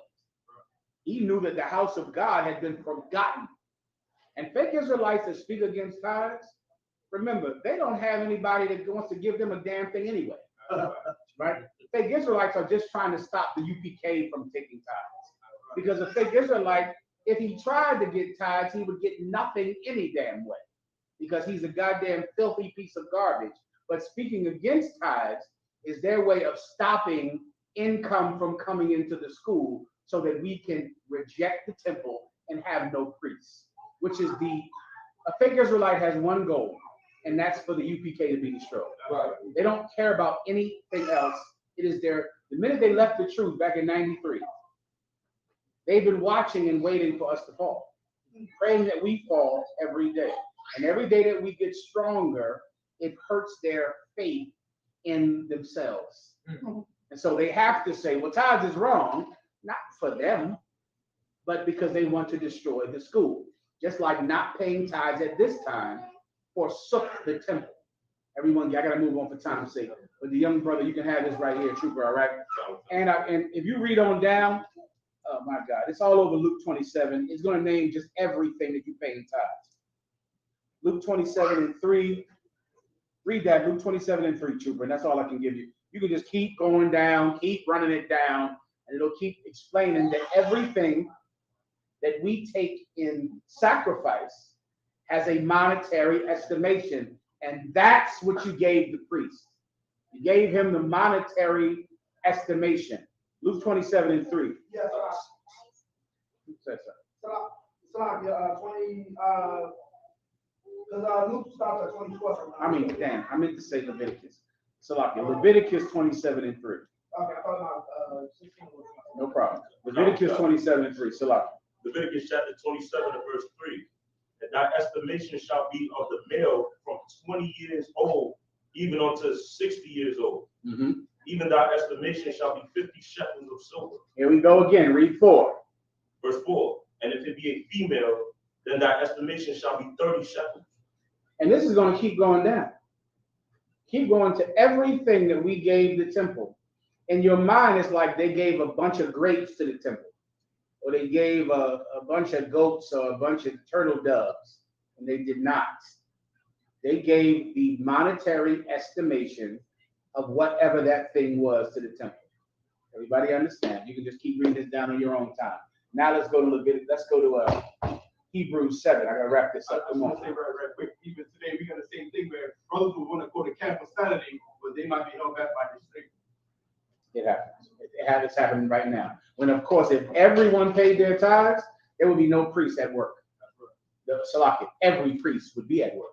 I pray you understand that. All right. Keep reading, Trooper. Hebrews what? 7:1. Hebrews 7:1. You got it. For this Melchizedek, king of Salem. You familiar with Melchizedek? Come. Who he is? You know the whole story back in Genesis, right? Come. Go ahead. King of Salem, priest of the Most High God, who met Abraham, returning from the slaughter of the kings, and blessed him. Verse 2, to whom also Abraham gave a 10th part of all. Abraham did what? Gave a 10th part of all. Abraham gave a 10th part of everything that he spoiled, that he took from those 5 kings. He gave a 10th of it to Melchizedek. Keep going. Come. First being by interpretation. Someone else, give me the carnal commandment with Levi. The Levi cannot own anything. The Levi has to have his portion with the Lord. I believe that's at Leviticus 18. When you get it, hold it. Come on. I have a video that General Q sent about a pastor getting mad because about tithes and his congregation not buying him a new watch. That's what he brought up. We'll play it as soon as we get done this. All right. Go ahead. Come. By interpretation, king of righteousness. Mm-hmm. And after that, also king of Salem. Melchizedek was the spirit of Christ. Right. That met with Abraham on the way back from slaughtering those 5 kings. Right. Specifically to take 10% from Abraham. Right. That's when Christ established the New Testament, that the priests of the New Testament would receive tithes. He established it way back in the Old Testament.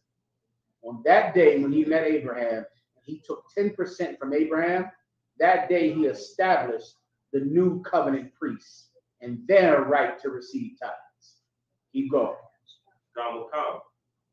And after that, also king of Salem, which is king of peace, without father, without mother, without descent. Now that part is important because he didn't have father, he didn't have mother, he didn't have a descent, meaning a bloodline he came down from. He was straight from the Most High. Keep going. Come. Having neither beginning of days nor end of life. So he was an angel. Think about it like that. He's an angel. He wasn't born into this world under mother and father. He came straight down from the Most High like an angel. And this is the spirit of Christ. Right here, Prince of Peace. All right, keep going. Come. But made like unto the Son of God.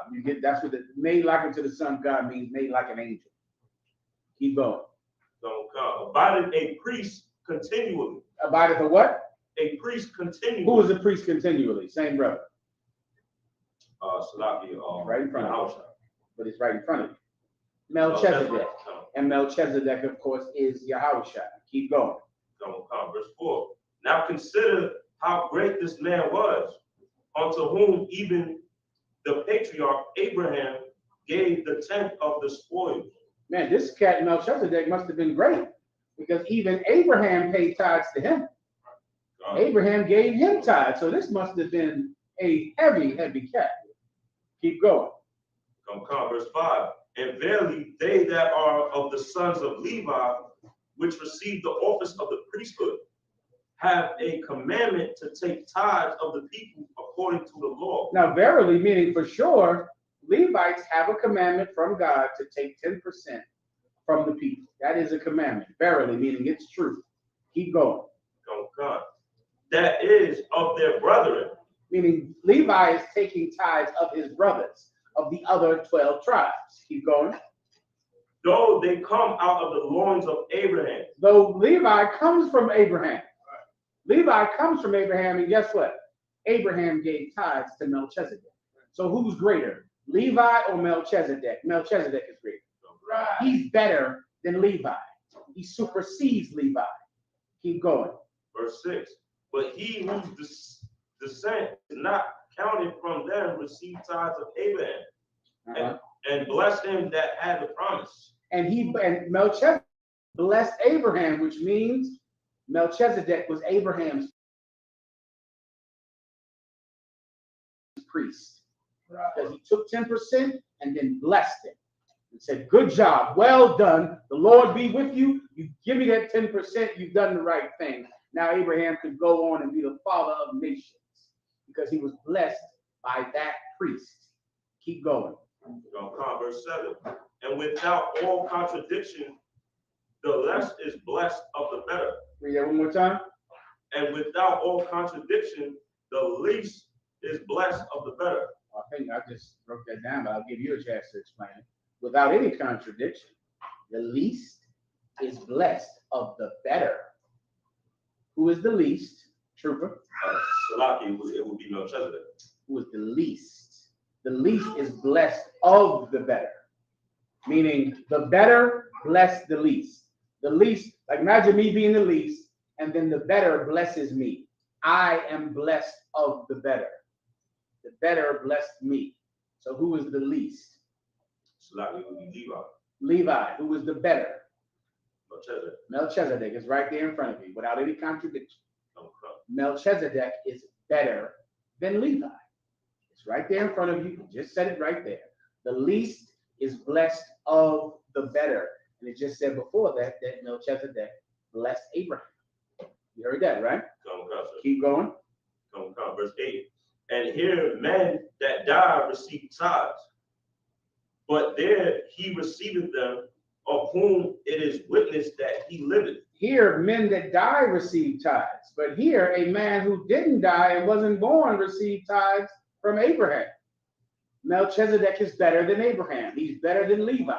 He's the best, and he's the priest that we serve. Keep going. Verse 9. And as I may say, Slaki, and as I may so say, Levi also, who received the tithe, paid tithes in Abraham. He's saying Levi paid tithes too, because Levi was in the scrotum of Abraham when he paid tithes. If you caught us out that battle you were in with them Africans about where life starts, this is one I'm sure you already knew and used. That Levi was in the loins of Abraham when Abraham paid tithes, which means Levi paid tithes. Keep going. Verse 10, for he was yet in the loins of his father when Melchizedek met him. Keep going. If therefore perfection were by the Levitical priesthood, for under it the people receiveth the Lord, what further need was there for another priest should arise after the order of Melchizedek? You asked the question. You said, where is tithes in the New Testament?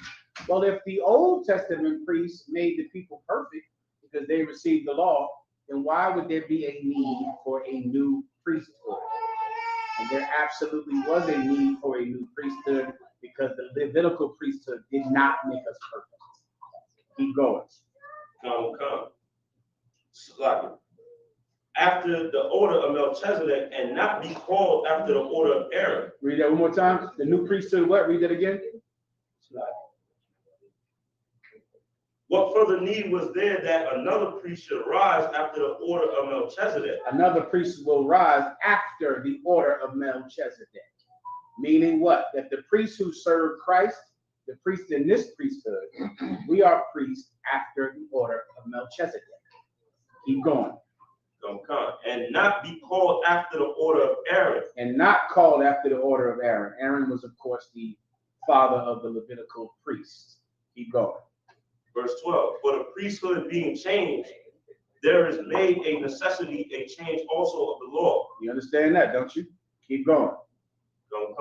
For he of whom these things are spoken pertaining to another tribe, of which no man gave attendance at the altar. That's speaking about the tribe of Judah. Everybody understands. I got to skip down for time's sake. Just give me, you are priest forever after the order of Melchizedek. Give me that. Levi. Real quick, sir.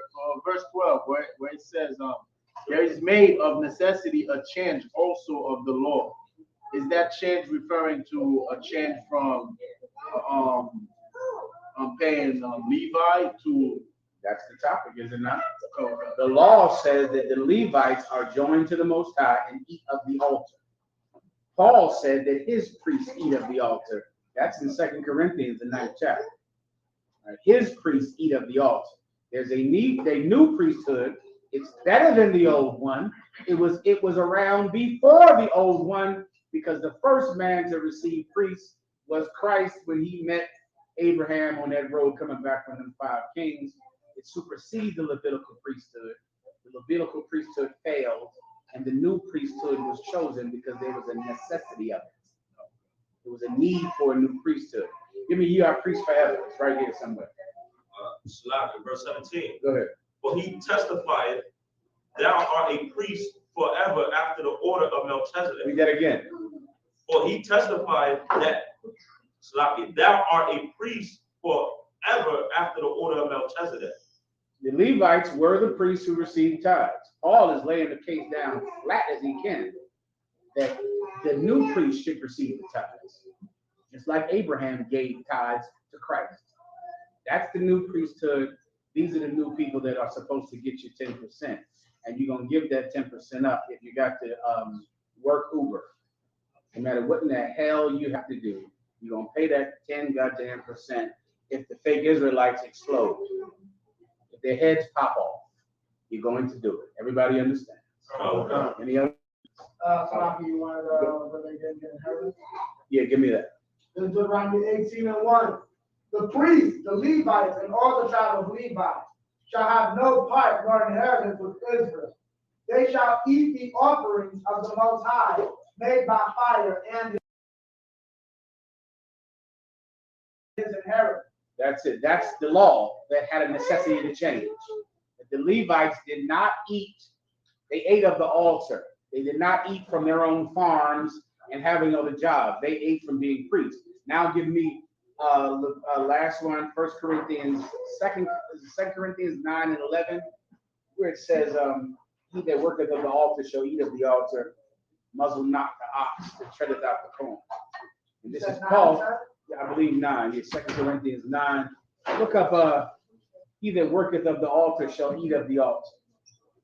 So now Paul started taking tithes and collecting tithes because he was working for it. Come on. 1 Timothy 5 and 18. Fine. Go ahead and tell them where that is. Read it. 1 Timothy 5:18. 1 Timothy 5 and 18. For the scripture says, thou shalt not muzzle the ox that treadeth out the corn, and the laborer is worthy of his reward. Damn right he is. And give me the one where he eateth of the altar. Shema Wala. And the first 9 said, if he has on to spiritual things, is a great thing, he shall eat your carnal things. Oh, that's precept. But for time's sake, just give me the one I just said about eateth of the altar. It's in the New Testament. I want to say it's 1 Corinthians or 2 Corinthians. This is just to show you that Paul had his men eating from the altar, even though they were not Levites, because he knew that the priesthood had changed. Come on. 1 Corinthians 9 and 13. Read that. I remember we just read, Abadi read where it says the Levites could not have other jobs. They had to eat of the altar. But this is what Paul is saying about his men, the disciples of Christ here in 1 Corinthians 9. Go ahead. 1 Corinthians chapter 9, verse 13. Do ye not know that they which minister about holy things live of the things of the temple? Keep going.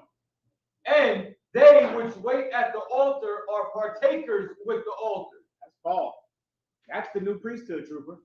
That's him saying it right here. Like the same thing that you would do for a Levite, you're going to do for the disciples of Christ. All of that money you were giving Creflo, you better bring it in here. All that, every penny that your grandmama would have given the church, give it to the I.S.U.P.K. Everything that you would give your drug dealer, you brothers that smoked weed in the past, bring all of your weed money in here. All of your cocaine money, all of your crack money. Bring it in here. If you could waste it on crack, give it to the priest of the Lord so we can have them doing one job and one job alone. Everybody understands. It's the lack of tithes leads to a lack of priests, which is exactly what the precept says. When you don't pay the priest, you don't get any. That should be easy to understand. So all of your priests are driving Ubers and working, being mechanics and being custodians and being this and that because this nation gives its money to preachers. And because of that, you priests go out and work slaveries. But if these fake Israelites would stop telling people not to pay you tithes, the nation should pay you tithes, and then you're telling that job that you work it every day, you've been hired by someone else. God has now hired you. And then you could quit that stupid job and now be a priest all day. These stinking Christian Israelites, they don't want us to have priests. You understand, trooper? They don't want priests. They want you to go work on that stupid job. You have a slavery? Trooper. Most High and Christ. Well, if you let them do it to you, you'll have a slavery until you drop dead, like my father dropped dead in a FedEx uniform. Tawar found him in the house going to work, 65 with the FedEx shirt on, dead. Now, the fake Israelites want that to happen to all of us. But none of us are able to actually go and be priests. Right. Because nobody pays tithes. If you don't understand that, I can't do that for you. All right? Next, where we at now? Come on, Adam. It's 9:16, sir. The water. Play the video from General Cabal. Yes, sir. You also have the apology video too, sir. I need that, and then I'm done. Yes, sir. I have to get to the cops another night. Like I got a good story about how the cops, they get fired. The cat that killed Eric Gardner right here, Tamir Rice, all of those cops, when they say they get fired, they do get fired from that police department. Right. And then they go to New Jersey, y'all can get another job. And it's called, I sent it to you, it's called something hopping. Hold on, let me find out why the brother's getting it. I think it's called police hopping. And all of these famous cops that were fired and people fought and protested for them to get fired. See, that's how I know you. And they in New Jersey, y'all. They're cops in New Jersey. I'm sitting up there in New Jersey, in Massachusetts, in Boston somewhere. Cops somewhere else. Let me give you the name of the thing so you can look it up on your own time, all right? Go ahead.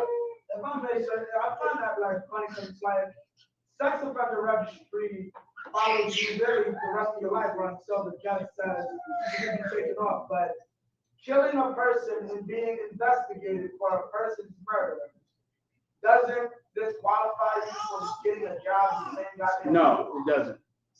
It's called wandering cops, shuffle departments, cops wandering cops. And they kill somebody, and just go get hired at another police department. Also, like the cop that killed, I think it was Trayvon Martin, was found in the police department. Tamir Rice was found in the police department in Pennsylvania. Yeah, the cop that killed Eric Gardner works in Jersey. They all work somewhere else. And all of that protest to get them fired just for them to go wander somewhere else. Come on. That's what the Catholic Church did. They just moved them to a different church after they molested someone. Give him a hand, because that's a perfect analogy.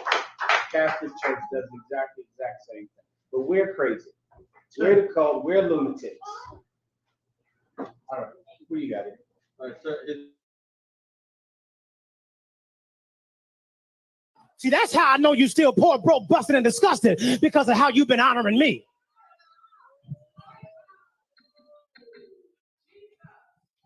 I'm not worth your McDonald's money. I'm not worth your Red Lobster money. I ain't worth your St. John Nick. Y'all can't afford it no how. I ain't worth y'all Louis Vuitton. I ain't worth your Prada. I'm not worth your Gucci. Mother, I'm saying this, and I promise you, Deacon, it's not with respect to want. I'm saying it because I want you to understand just what God is saying. Even found out that Movado, you can buy a Movado watch in Sam's. Yes, you can. Yes, you can. And y'all know I asked for one last year. Here it is the whole way in August. I still ain't got it. Y'all ain't saying nothing. Let me kick down the door and talk to my cheap sons and daughters.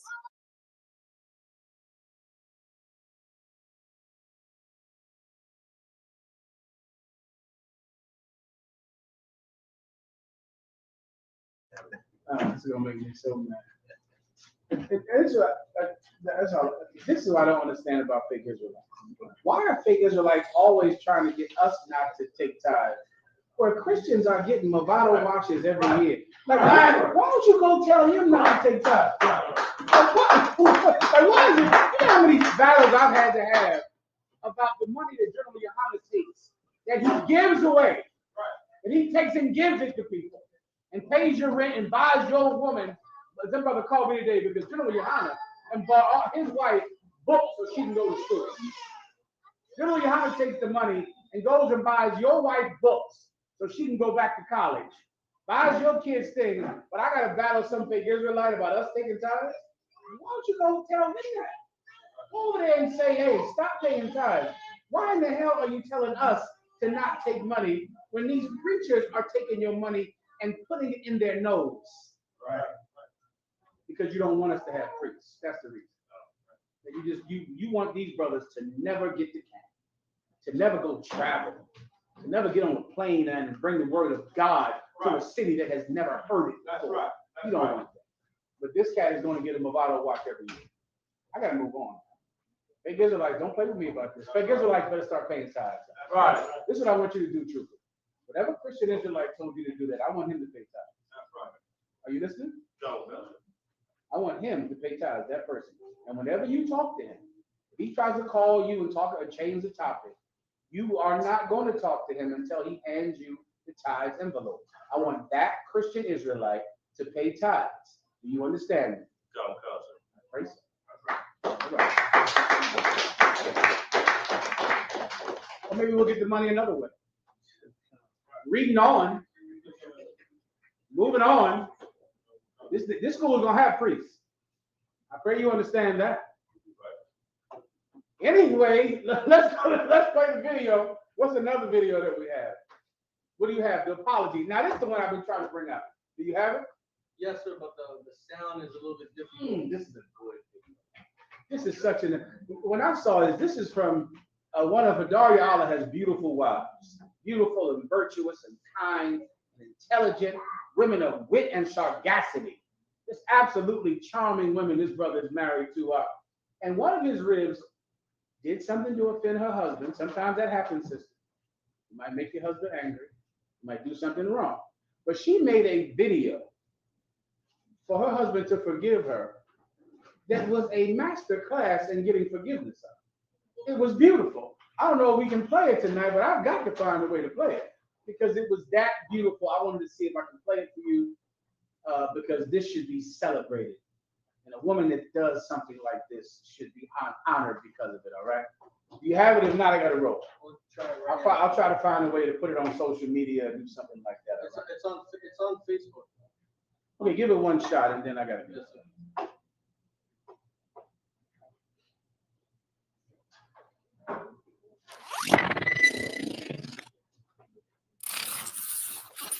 Begging my Otawan, Hadar Ya Allah, for his everlasting forgiveness. Please, please, please, please. I love you with every fiber that I am. I cannot live without you. You are the very breath that I breathe daily. Please, please, please, please, please. Forgive me, my Lord. I love you. I need you. I want you. I will die without you. When my Lord is happy, I am happy. From ages 14 to 42, we in this together, for life. Man, give her a hand. God damn it. Hey, listen, I know y'all some hardcore brothers. These brothers in here is rough. I'd have forgave you, sister. Come on now. I know y'all some rough cats. I used to think I was a hard woman. Y'all showed me something. Y'all cats way harder than I am. And I was ice cold on the goddamn woman. But I'm forgiving the broad who does this here. Okay? This woman is getting some forgiveness. Play it one more time, nice and loud. Play it again. And you sisters, you watching it, get to computer school. Y'all sisters, you get in there and learn how to make this. Come on. No, just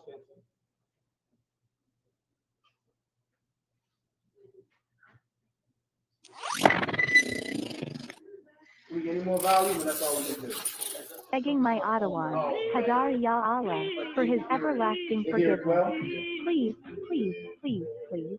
I love you with every fiber that I am. I cannot live without you.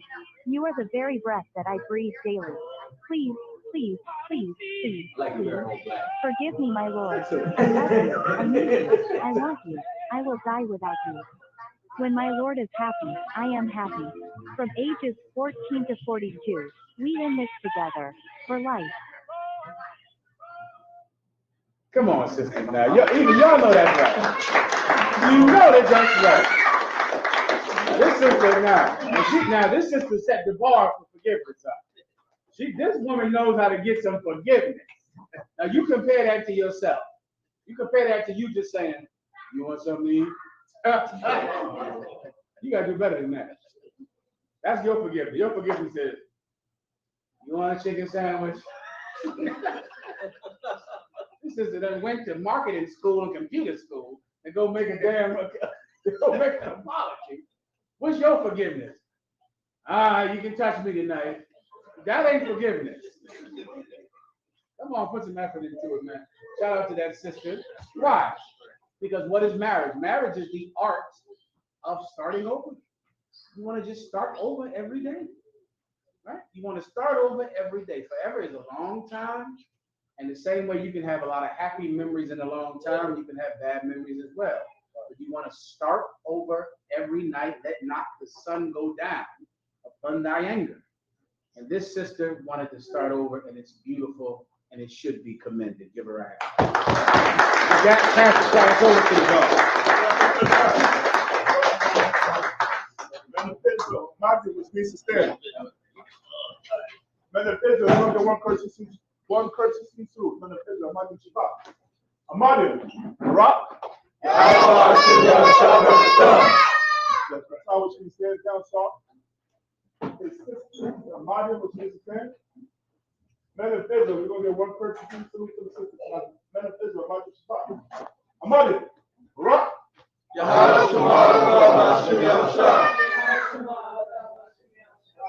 how she says down south. Smith.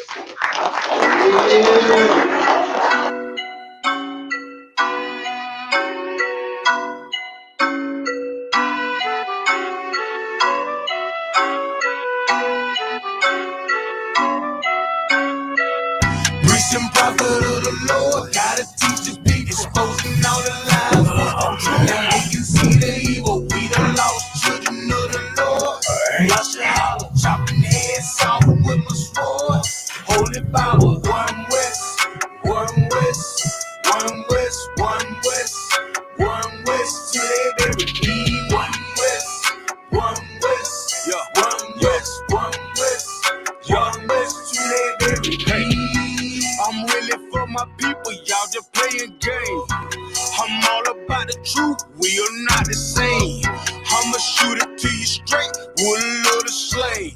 U.P.K, y'all finished, bitch, yeah, you know the name. Started on the streets back in '69. Read it in the record, now I want what's mine. Came up from the dust, now you see the shine. Ain't no cowards in my camp, all we know is grind.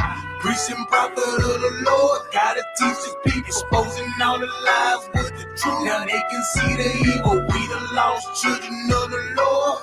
Y'all should holler, chopping heads off with my sword. Holy Bible, one